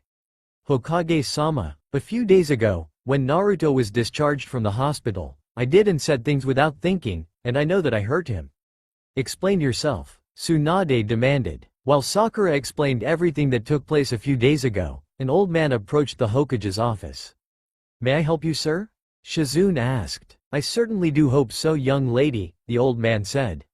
You see, I have a small store in a nearby village that is located 5 days from here. exactly 5 days ago. A young child of around 12 years of age arrived to my store and what happened then surprised me. He say that he once belonged to this village, to that the old man started explaining Shizune everything that happened. By the description given by the old man, Shizune knew that it was Naruto. Shizune grabbed the old man from his shirt and immediately took him to Tsunade's office. Inside the office, Tsunade was infuriated due to Sakura's confession. She was about to beat the living pulp out of here when Shizune entered the room with the old man with him. What is the meaning of this, Shizune? A clearly pissed off Hokage asked. Tsunade-sama, it is regarding Naruto. This person has information regarding him. Tsunade nodded her head indicating the old man to step forward and speak. Fifth Hokage. The old man said, 5 days ago, a young child arrived into my store where I sell shinobi-related items. The young man was wearing an orange jumpsuit, he was blonde with blue eyes and whisker-type marks on his cheeks. He purchased several things and before he was about to pay, he asked me for some elemental papers. He said that a friend of him wanted to test him on something. I assumed that it was to find his elemental affinity, so I let him have the papers free of charge as long as he used them at the spot. Upon pumping his chakra, something incredible happened. 3 out of the 5 elemental papers reacted, which is unique seeing that only 2% of the shinobi population has an affinity for 2 elements, while the rest have a mono affinity. The young one showed affinity for water, earth and wind. The old man grabbed a box from his bag and opened it revealing the 3 reacted pieces of paper. Everyone was surprised to this. How could Naruto have shown affinity for 3 elements? That was something incredible. But Hokage-sama, that is not all. The old man said, upon seeing the young's triple elemental affinity I decided to test him on sub-elements, and the results, to say shocking is nothing compared to what I felt. The old man grabbed another box from his bag and opened in front of them. Everyone was surprised to see that inside the box was a little plant surrounded by a thin layer of ice. Kakashi revealed his Sharingan and said, "This is impossible. The plant is in perfect equilibrium with earth-type and water-type manipulation, along with an independent chakra system around it. Only the Shoden could have done that." Everyone was skeptical to Kakashi's statement and he proceeded to say, "But that is not all. The ice covering the plant also has an independent chakra system, very much to a Kage Genkai from the Land of Waves." Yash, Naruto-kun's youthfulness has propelled him to new levels, making our power of youth dim in comparison to his mighty Youthfullness as well. Guy did not finish up because he felt a killer intent of a very pissed off Hokage. Now the Hokage was really pissed at the council members. Do you have any idea of what this means? Naruto not only has a triple elemental affinity, but he also has the Mokuton ability from my grandfather, and to top it up, he has developed his own Kage Genkai. Yamato, the Hokage said and an Anbu appeared out of nowhere. Please explain the abilities of the Mokuton to the council. Hi Hokage-sama, Yamato responded. The Mokuton was a bloodline limit unique to the Shoden. It gave him the ability to manipulate both earth and water elements to such a degree that he was able to create trees. Pretty much all of Konoha was created due to the Mokuton. It also has a second and rather unique ability, that is the ability to control and suppress any kind of demonic chakra. In other words, since I am assuming that Naruto has tapped into his Mokuton abilities due to the creation of that plant, he now has the ability to completely control the Kyuubi. That doesn't mean though, that he can control its powers, but what it is for sure is that thanks to the Mokuton, there is no way that the Kyuubi can take control over Naruto. With training is guaranteed that Naruto will be able to control all of the Kyuubi's chakra. Well, Tsunade said, what should I do with all of you council members? At this point all of the council members started sweating. They knew that they were in deep shit. They were also praying to Kami that Naruto did not develop a hatred towards Konoha, otherwise they will surely be doomed. It is obvious that Naruto is going to be training, that is a given, and sooner or later he will discover his Mokuton, along with his ice manipulation abilities. I am also sure that by the information given to use by the man, Naruto is already out of our Konoha's border and he could be in Suna, Iwa, Kumo or even Oto. Let's just hope that in a couple of years, Naruto will not return seeking vengeance, because if he does, then we all surely perish. Tsunade said, I do not know who initiated this complot against Naruto, and banished him with falsified documentation, but as you all aware, that is a serious crime. I will further investigate and I will find out who is or are directly responsible for these actions, and whomever is guilty, he or she, along with their clan will be stripped off the shinobi's lines. As far as you are concerned, Haruno, you better get out of my sight, before I do something that I will not regret, but before everyone is dismissed, all of you will be on the watch for Naruto while doing your missions. If you find him, do not engage him into combat, just try to persuade him to come back to Konoha. That is all. Dismissed. And with that said, all the shinobi and council members disappeared. Tsunade was now able to let the repressed tears flow down as she embraced Jiraiya, seeking comfort. He is a good boy, he will not seek revenge, we have to trust him. 0. In an unknown location. Hey Kyuubi, Fuzzball, why don't you answer to me? I have been trying to contact you for the past 5 days. Since he got no response, he closed his eye and meditated. After a while he found himself in his mindscape. About time you showed up, the fox said. What are you talking about? I have been trying to contact you for the past 5 days and you never responded me. Well Kit, it appears that our link has been somewhat blocked by your second bloodline, so at this point the only way we can communicate is like this, when you come to your mindscape. Did you do what I asked you? Yes, Q-chan, as a matter of fact, I already know my elemental affinities. Okay, so now you know that you have elemental affinities for water and earth, correct? Yep, and wind. Naruto couldn't finish his statement since he was interrupted by Kyuubi. What do you mean wind too? When I tested my elemental affinities, 3 of the elemental papers had a reaction and the old man at the store explained to me that I had a triple elemental affinity. He was surprised and even tested me for something he called sub-elements, but nothing happened. Kit, that is not possible, since you have affinity for water and earth and due to your heritage, you should have at least one sub-element. Do you happen to have more of that sub-elemental paper with you? Oh yeah, the old man gave me a sheet for every single element and the sub-elemental one for free since I bought so many things. Gamma-chan is hurt, it's almost empty. I spend most of my savings, Naruto pouted. Kyuubi smiled at the immature behavior displayed by Naruto and then she said, well Kit, at least you are not wearing that despicable color anymore. Now what I want you to do is to pump chakra to that sub-elemental paper. The amount of chakra that I want you to use will be the equivalent to 10 kg bushins. But Q-chan, I already did that and nothing happened. Kyuubi only growled and said, it does not matter, do it again. You will receive a surprise, that I guarantee you. Okay, just don't get grumpy. With that Naruto pumped chakra equivalent to 10 kg bushins and nothing happened to the paper. I told you Q-chan that nothing w. Naruto was interrupted when the paper started reacting. A small plant rooted from the paper and its size started to increase. Naruto dropped the piece of paper seeing as the plant kept growing and growing. By the time that it stopped growing, it was not a plant anymore, but a tree of the size of a 2-story house. Hee, I told you that you were for a SERP. Kyuubi did not finish what she was saying because something got her attention. A thin cover of ice started surrounding the tree. This is most unexpected, Kit. It appears that the water element from your second bloodline, as well as your wind affinity combined forming ice, and possibly a new bloodline which is unique to you. You are surely full of surprises.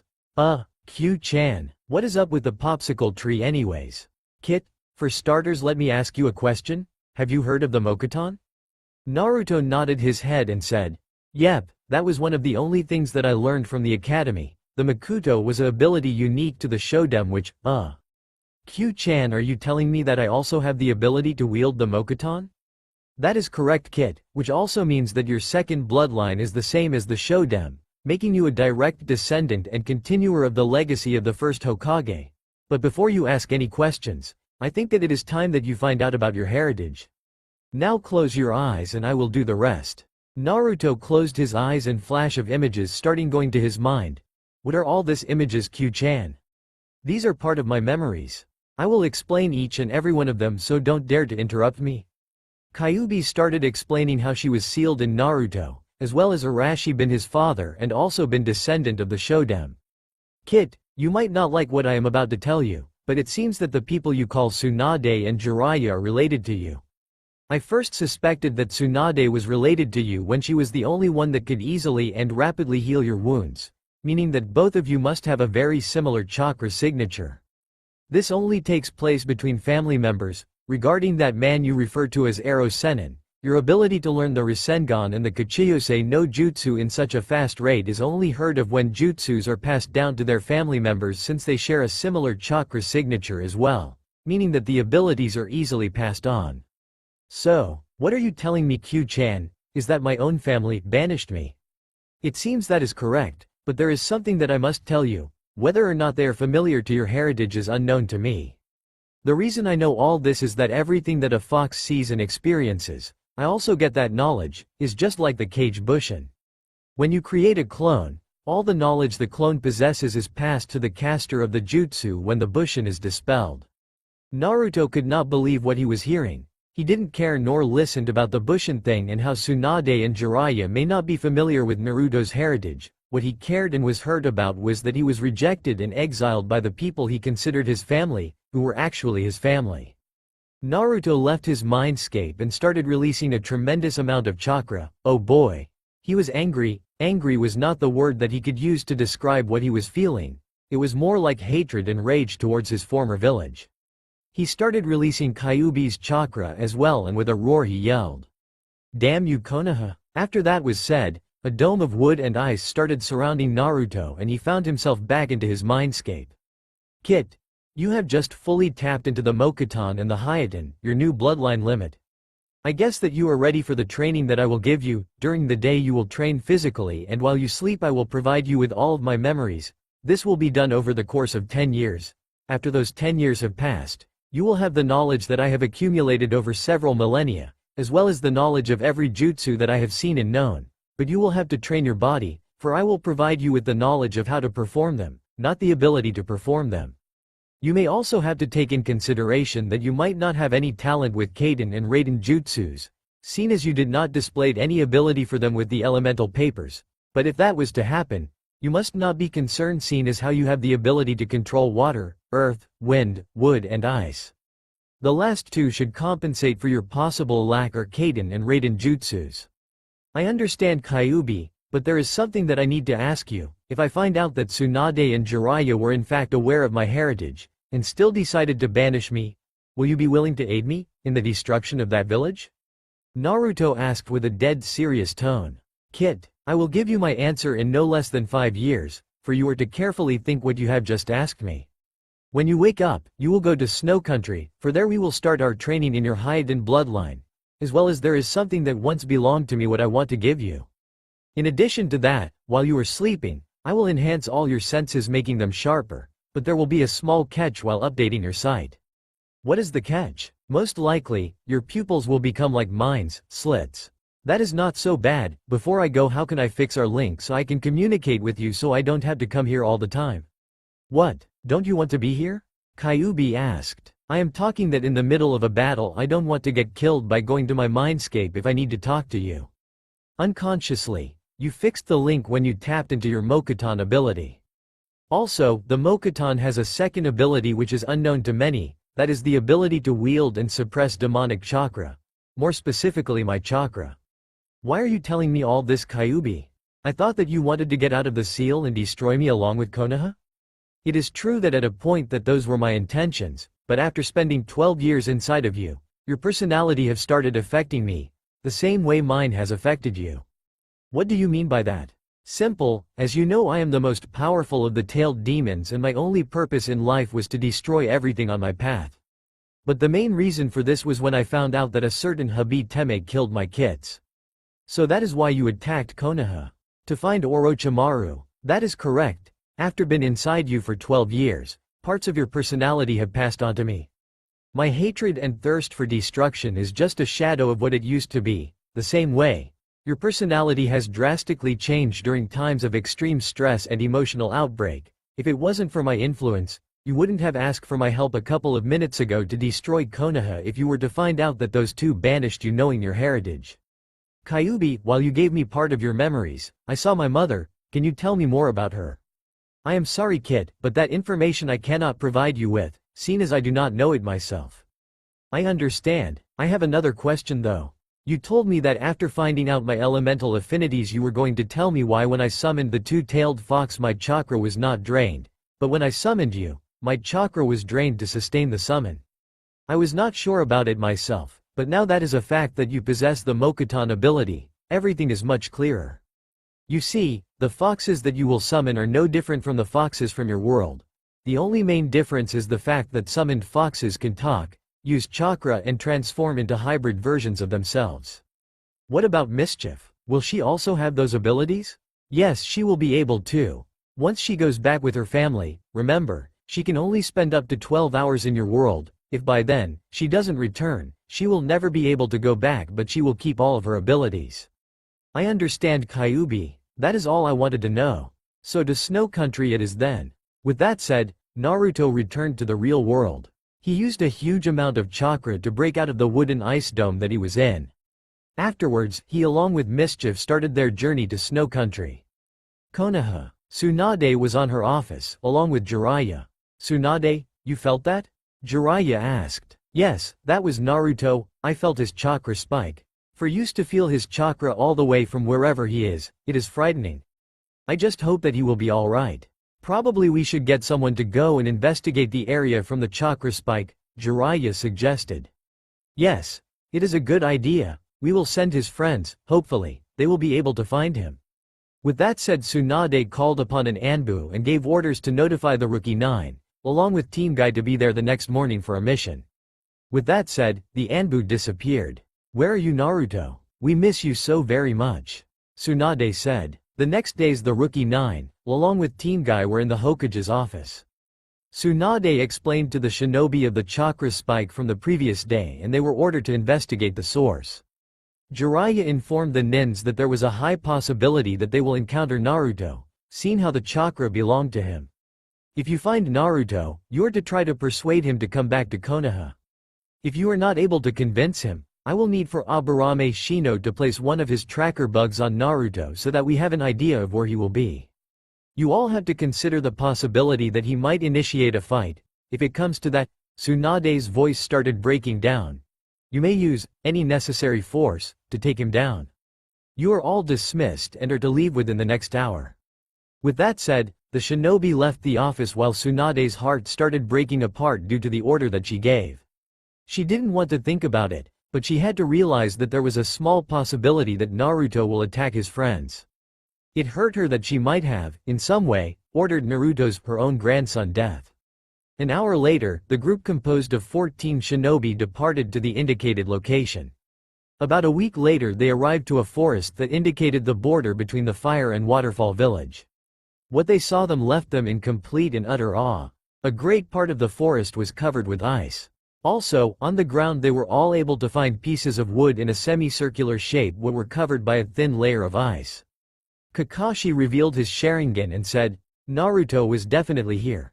This whole portion of the forest is covered by ice which has the same characteristics and the same chakra system as the ice-covered plant that the old man showed us a week ago.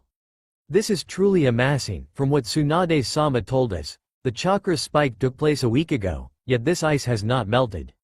We better off taking some samples of the ice and wood around here for further analysis. Will Naruto-kun be alright? The Hyuga heir asked. I do not know Hinata-sama, but I surely hope that he will not think that Hokage-sama, Jiraiya-sama and his friends abandoned him. Otherwise, knowing Naruto and everything that happened to him that day. Neji looked at Sakura. I can say for a fact that he will seek revenge. What makes you think that Naruto will do that? He has always been a kind person. Despite everything he went through, he always had a smile on his face, always motivating and pushing each and every one of you to always do our best. Ten replied. That was nothing but a mask. Shino answered, getting everybody's attention. The Aburame continued, for a time I had my doubts, but a while ago my theory was confirmed. Every time that he was in front of us he smiled, that is true, but whenever he left, his mask disappeared and his true face showed up. A little before the Uchiha deserted, Shikamaru, Choji, Naruto and I were at Ichiruka's place having some ramen. After a while we all went our different ways, but I was able to see how Naruto upon turning away from us had a sad face. At the beginning I didn't give it any importance, yet by some reason I was intrigued since I had never seen Naruto like that. After a while observing him, I realized that in front of us, Naruto was always the loud idiot goofy type, yet, when the day was over, or he thought no one was near him, that very same face returned. What Neji said about Naruto seeking revenge is possible. A couple of days after I saw Naruto's true face for the first time, I placed a couple of my bugs on him. Those bugs had the ability to perceive people's emotions. What my bugs told me sent a cold shiver through my spine. Naruto's predominant feelings were those of sadness, grief, sorrow and hatred. Yet, when he was around us, those feelings disappeared and were replaced with joy and happiness. It was as if being with his friend was the source that fueled his life. Now without that life source, the only thing left in his heart is sadness and sorrow. I am sure that Sakura should have known or suspected some of this, seeing how he was always after you. Shino finished speaking while looking at Sakura. Everyone's attention now turned to Sakura, who coldly replied, "I doubt it, Shino. He was always just a loud idiot who got on my nerves every single day." Sakura received some stares from Tenten, Hinata, Neji, Kiba and Choji. "How can you say that?" Tenten asked. "Practically, you are the reason why Naruto is no longer with you. If it wasn't for that stupid promise that you made him make, he will be with us right now." Everyone was surprised at this with the exception of the genins involved on the retrieval mission, along with Shikamaru. "What promise are you talking about, my youthful student?" Guy asked. "Neji told me that when they were about to leave, Sakura arrived at the gates and made Naruto promise that he was going to bring Sasuke back for her." Sakura knew very well that Naruto never will break a promise, since that is his nindo, a special one done to her. She also knew that it was very dangerous mission, one which could easily be classified as an A- rank or even an S rank due to a couple of factors. The first one is that they were trying to retrieve an Uchiha, who is the holder of one of the most powerful bloodlines among the elemental countries. Second of all, the 5 sound shinobi that they fought were easily above Junin level, yet 5 genin and 1 chunin were sent to retrieve the Uchiha, and third of all, Naruto was forced to fight Sasuke while the Uchiha was using a Kinjos, the second stage of the course sealed to be more specific. "Then I have a proposition for you, Tenten," Sakura replied. "Seeing how much you care for the Dobi, why don't you do me a favor and whenever he comes back, you just keep him to yourself?" Tenten was really pissed. She could not understand how Sakura could be so cold to the young boy who almost died to fulfill his promise to her. Slap was the only thing that was heard, as the echo of the sound traveled along the forest. "You stupid idiot, do you have any idea what are you saying?" Tenten asked after giving Sakura a slap across the face. "Despite the fact that I didn't know Naruto as well as you should have, since he was your teammate for almost a year, as well as an academy classmate for 3 years, I, along with every one of us, including you, knew that Naruto had a crush on you. I wouldn't have been surprised if he even loved you, seeing how dedicated he was to you despite the fact that you always hit him and humiliated him. You always treated him like dirt, just like those stupid villagers who didn't know the difference between Naruto, who was the container of the Kyuubi, and the Kyuubi itself. The only difference is that back then, you didn't know about this. Otherwise, I am damn sure that you will have followed the mob and hate Naruto for the burden that he was given to him upon birth. And don't you dare tell me to go after him if we are able to return him to Konoha, because if you do, I swear I will kill you myself." Tenten said with a firm tone, pulling out a kunai. "You, along with the stupid villagers, should be thankful to Naruto because it is thanks to him that Konoha was not destroyed nearly 13 years ago." Tenten continued. "It was thanks to him that we were all able to live by keeping the fox imprisoned, and idiots like you and those ignorant villagers made retaining the Kyuubi more difficult for him every single day.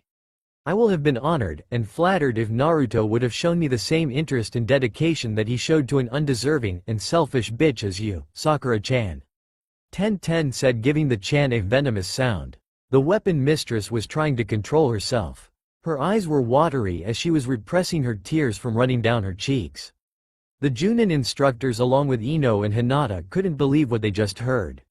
To this, Gue approached Tenten and tried to calm her down, and with an uncharacteristic soft, yet serious voice said, "My youthful student, please try to calm down." He then looked at Sakura and asked her, "Is what my pupil said true?" Haruno Sakura. Sakura did not respond until Neji broke the silence and said, "I am afraid it is sensei. I, along with Shikamaru, Choji and Kiba were there when she persuaded Naruto to make that promise." Gue looked straight to Sakura and said, "Is it true?" That is all that Gue could ask, since no response came out, Her silence became her answer. Nobody could say anything. Hinata was an emotional roller coaster. While Ten started openly crying while Kakashi was ashamed. Not only he thought a power-hungry Uchiha a move which he used against a fellow comrade, but also her student became nothing but a cold-hearted obsessed fangirl. Yet, the student that he completely ignored was the only one out of Team 7 who truly deserved his teachings. After a moment of silence, Gue said, "Haruno, your youthful flames have been extinguished by your cold heart. You do not deserve Naruto's flaming and blazing heart at all. We should start moving. It is going to be a long trip back to Konoha." 5 days later, the 14 shinobi finally arrived to Konoha and went directly to the Hokage's office to submit their report and findings. Once inside the office, Tsunade was sitting down with her hands holding her forehead while Jiraiya was standing in a corner. Kakashi was the one who spoke and gave a detailed report of what they saw, including the incident between Sakura and Tenten. Tsunade shed tears when the report she obtained was not what she was hoping for. She hoped that Naruto was going to come across those doors. She just wanted to see her grandson, but unfortunately, that was something that wasn't happening anytime soon. Everyone was about to leave when Tsunade said, "Sakura, you will stay here. I am not done with you, at least not yet." Tsunade gave Sakura a cold look and said, "You have no idea how much I want at this moment to strip you out of your shinobi status and exile you out of this village, yet, that will be unethical of me as both a Hokage and your sensei. As much as I despise you at this moment, I am not sure whether or not I will continue your training. I just hope that Naruto's sacrifice will not been in vain. I will give you a month to think of everything that has happened in your life, as well as to re-evaluate your priorities as a Leaf Shinobi. After the month has passed, I will expect to see you here and I will decide whether or not I will still take you as my student. Now leave." With that said, Sakura left the office leaving both Jiraiya and Tsunade alone. "Tsunade," the Toad Hermit said, "I will talk to Gamabunta, maybe he will know something about Naruto. If he has summoned him, or any other frog, Gamabunta will be able to tell us his approximate location." Tsunade nodded her head and both of them headed out of the Hokage's building to a training area with enough space to make the summon. Jiraiya made a set of hand seals and used his Kachiyose no Jutsu to summon the Chief Toad. "You, how dare you to summon me, you worthless excuse for a human?" A clearly pissed off Gamabunta stated. "What are you talking eh?" Jiraiya didn't finish his sentence when he saw the Toad Chief pulling out his enormous dagger. "How could you have done to Naruto-sama? You knew very well that Arashi was his father, yet you approved his banishment. You are lucky that the last time I saw him, he didn't command me to destroy this wretched village." Jiraiya had a mixture of feelings. He was glad because Gamabunta had seen Naruto, but he was also surprised for two simple facts. The first one was that Gamabunta had never shown any respect for anyone, yet, he gave the Sama suffix to Naruto, and on top of that, how could he have known that Arashi was Naruto's father? But what shocked him the most was his last statement. What did he meant by "you are lucky that the last time I saw him he didn't command me to destroy this wretched village"? Just what exactly he meant by that?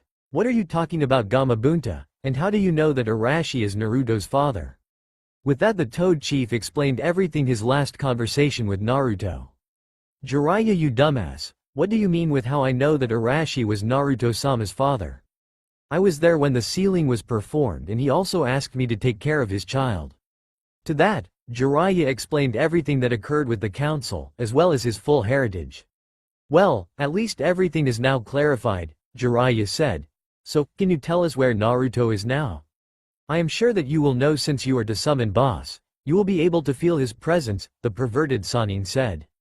"True, but that changed nearly 2 weeks ago," the Toad boss said, "when he last summoned me."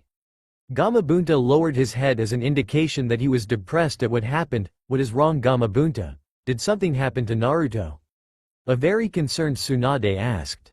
"Last time I saw him he was still alive, but the way he looked and talked, the kid that I talked back then, was not the Naruto-sama that I knew. That child was like a ghost, a shell of what he used to be. His eyes didn't have that fire and desire to live. It was like his very soul was ripped from his body. That day, he asked me to void his contract with the Toads, saying that he didn't want to have any links with anyone in Konoha."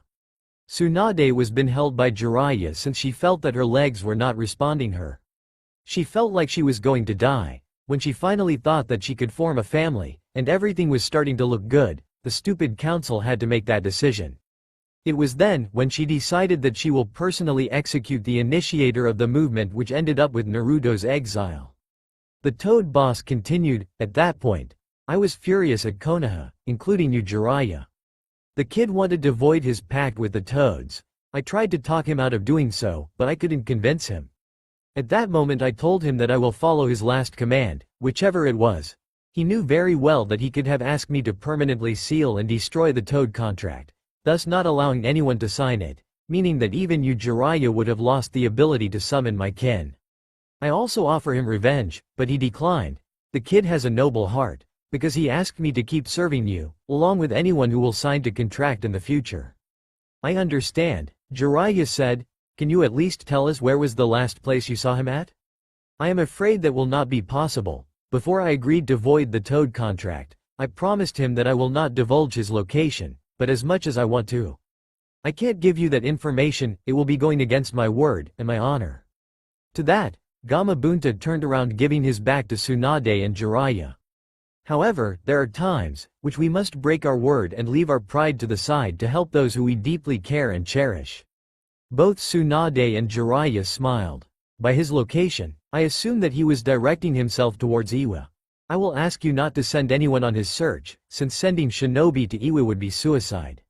I highly doubt that Naruto-sama was going to stay in that area, so you might want to look for places beyond Rock Country. There is something more. Tsunade and Jiraiya kept listening. There are few who know this, but when a human signs a summoning contract, a link is created with the summoning boss, me, in this case. The link is permanent until the summoner dies, even if the contract gets void. Like Naruto-sama's case, the link is still present, and even if the summoner signs another contract, the previous summoned boss will know, as well as the creature type for the new contract. In Naruto-sama's case, he has signed another contract. Normally, I wouldn't mind and be glad for the kid, however. The creature that he signed to contract with is much troublesome, and the thought that he could use it against Konoha deeply terrifies me. What are you talking about, Gamabunta?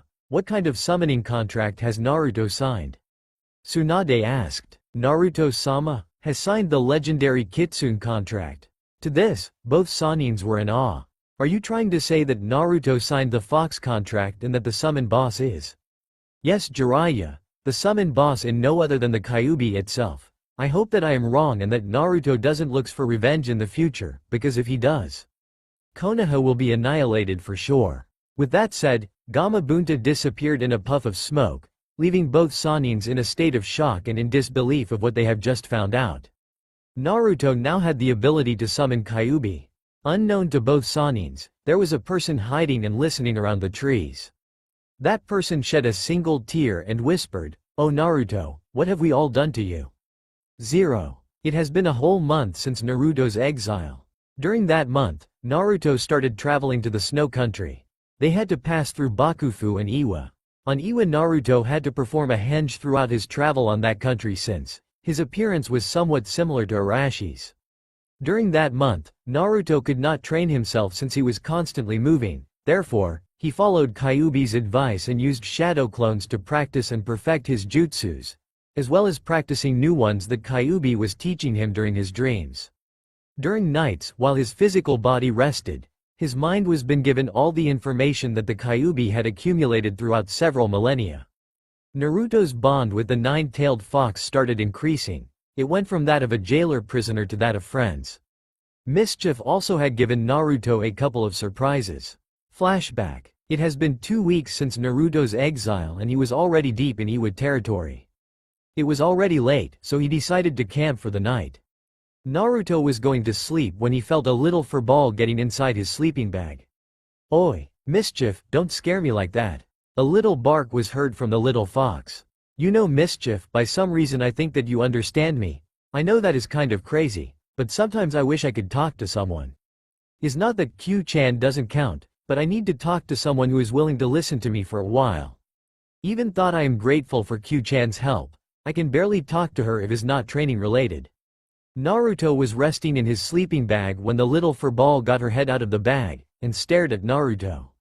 He rested his eyes and was about to sleep when a soft voice said, "What is that you wish to talk about, Naru-kun?" Naruto immediately opened his eyes and took a kunai out. He knew for a fact that the voice did not belong to Kyuubi since hers was different.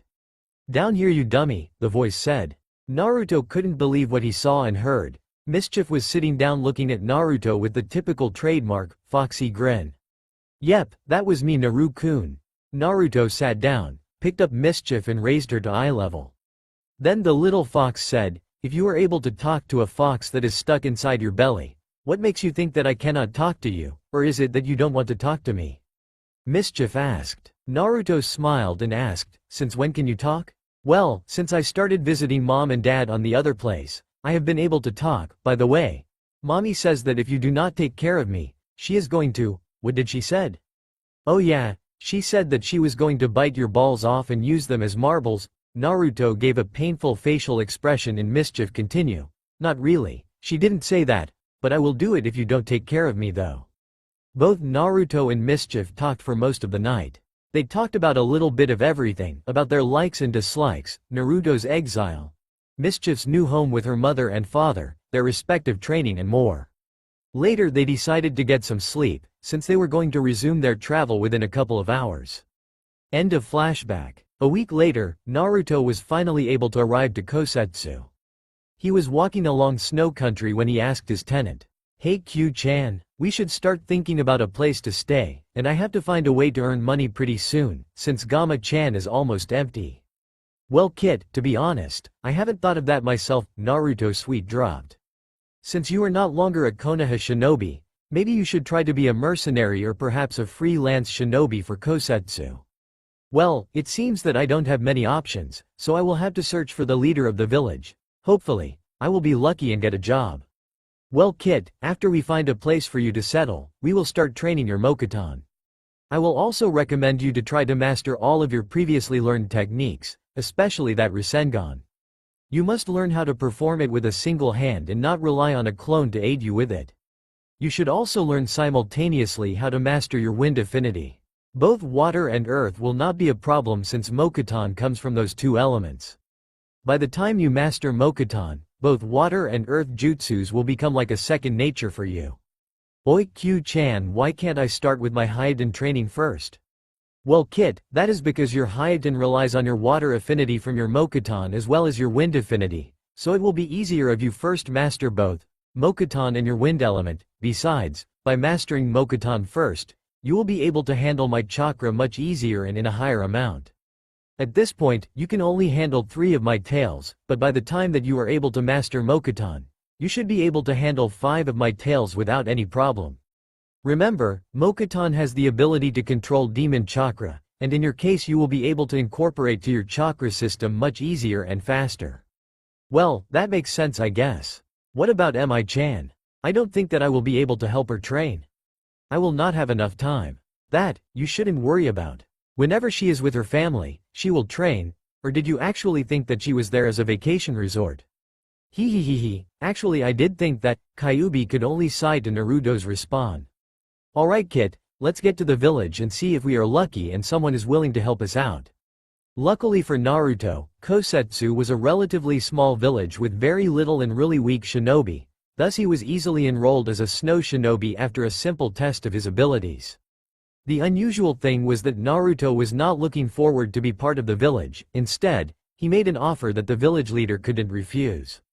Kosetsu was to provide shelter and food to Naruto in exchange for protection. Since Naruto couldn't be in the village and training at the same time, he relied on the Kachiyose Kitsune no Jutsu to summon several foxes to scout the area.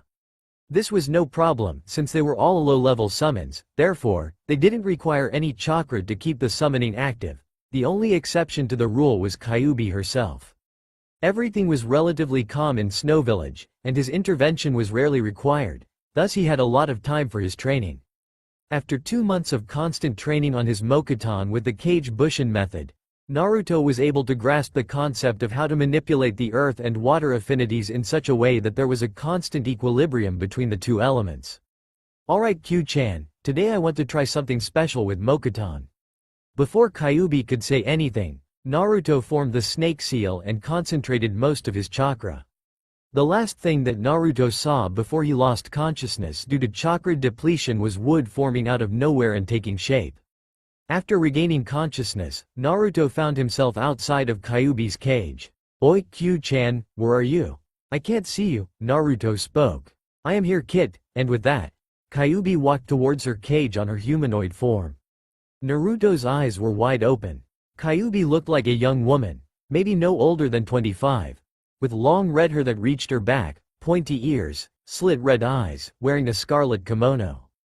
The two most distinguishable features was her whisker-like marks on her face, and 9 beautifully majestic tails. "Is that you, Q-chan?" Naruto asked. "Yes, it is me. What is it that you want, Kit?" Naruto walked towards the cage and raised his hand towards the seal. "What do you think you are doing, Naruto?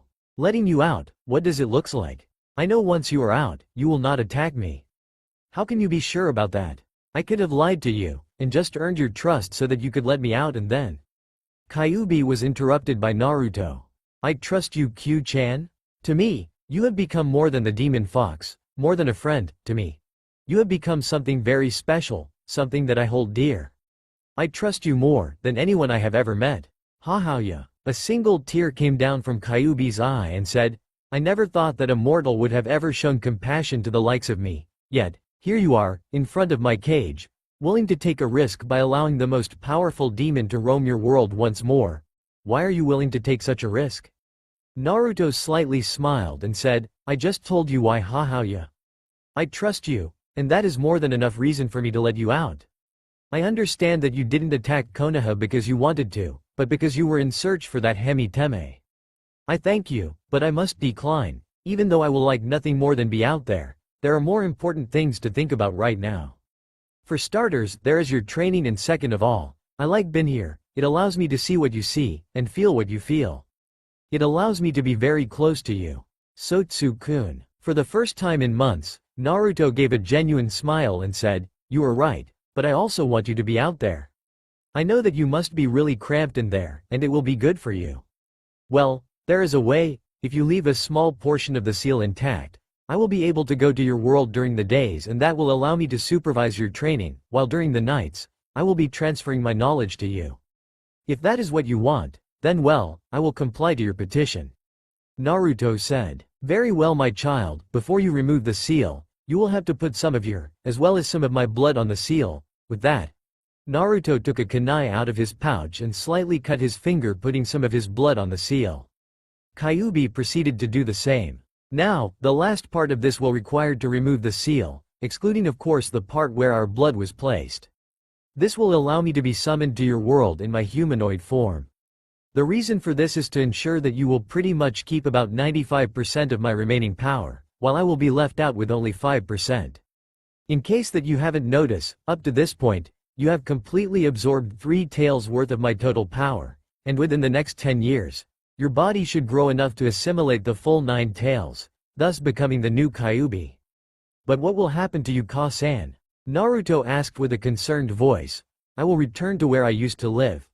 You will be able to summon me, just like any other fox, but my power will be the same as any ordinary human. The only difference is that I will not have the ability to process chakra, therefore, my abilities to perform jutsus will become obsolete. This is the choice that I have taken, my child, and I hope that you will be able to honor it." "Yes, mother." Naruto then proceeded to follow Kyuubi's instructions, and with a blinding flash, he returned to the normal world. Upon opening his eyes, he saw his adoptive mother. With a genuine smile, he approached her and gave her a warming hug. They stood there for several minutes, until Kyuubi broke the hug and said, "Well, my child, I think it is time for you to resume your training. You have to master Mokuton as soon as possible if you are to be able to withstand my power. I estimate that you will be able to achieve this in about 5 years, and it will take another 5 years for your body to completely assimilate all 9 taels of my chakra. As I told you earlier, you have assimilated 3 taels worth of chakra, meaning that you need to assimilate 6 more taels. Oh, and before I forget, smack." Naruto just stared at the playful smack from Kyuubi, and before he could say anything she said, "That is for all the times that you were disrespectful to me." Both Naruto and Kyuubi smiled and hugged each other again. "Alright, Q-chan, we better get back with my training because..." "Kitsu, My name is not Kyubi, that is just a title that was given to me by Konoha. My name is Kitsu. Alright Kitsu-chan, let's return to our training. Naruto turned around and stood there.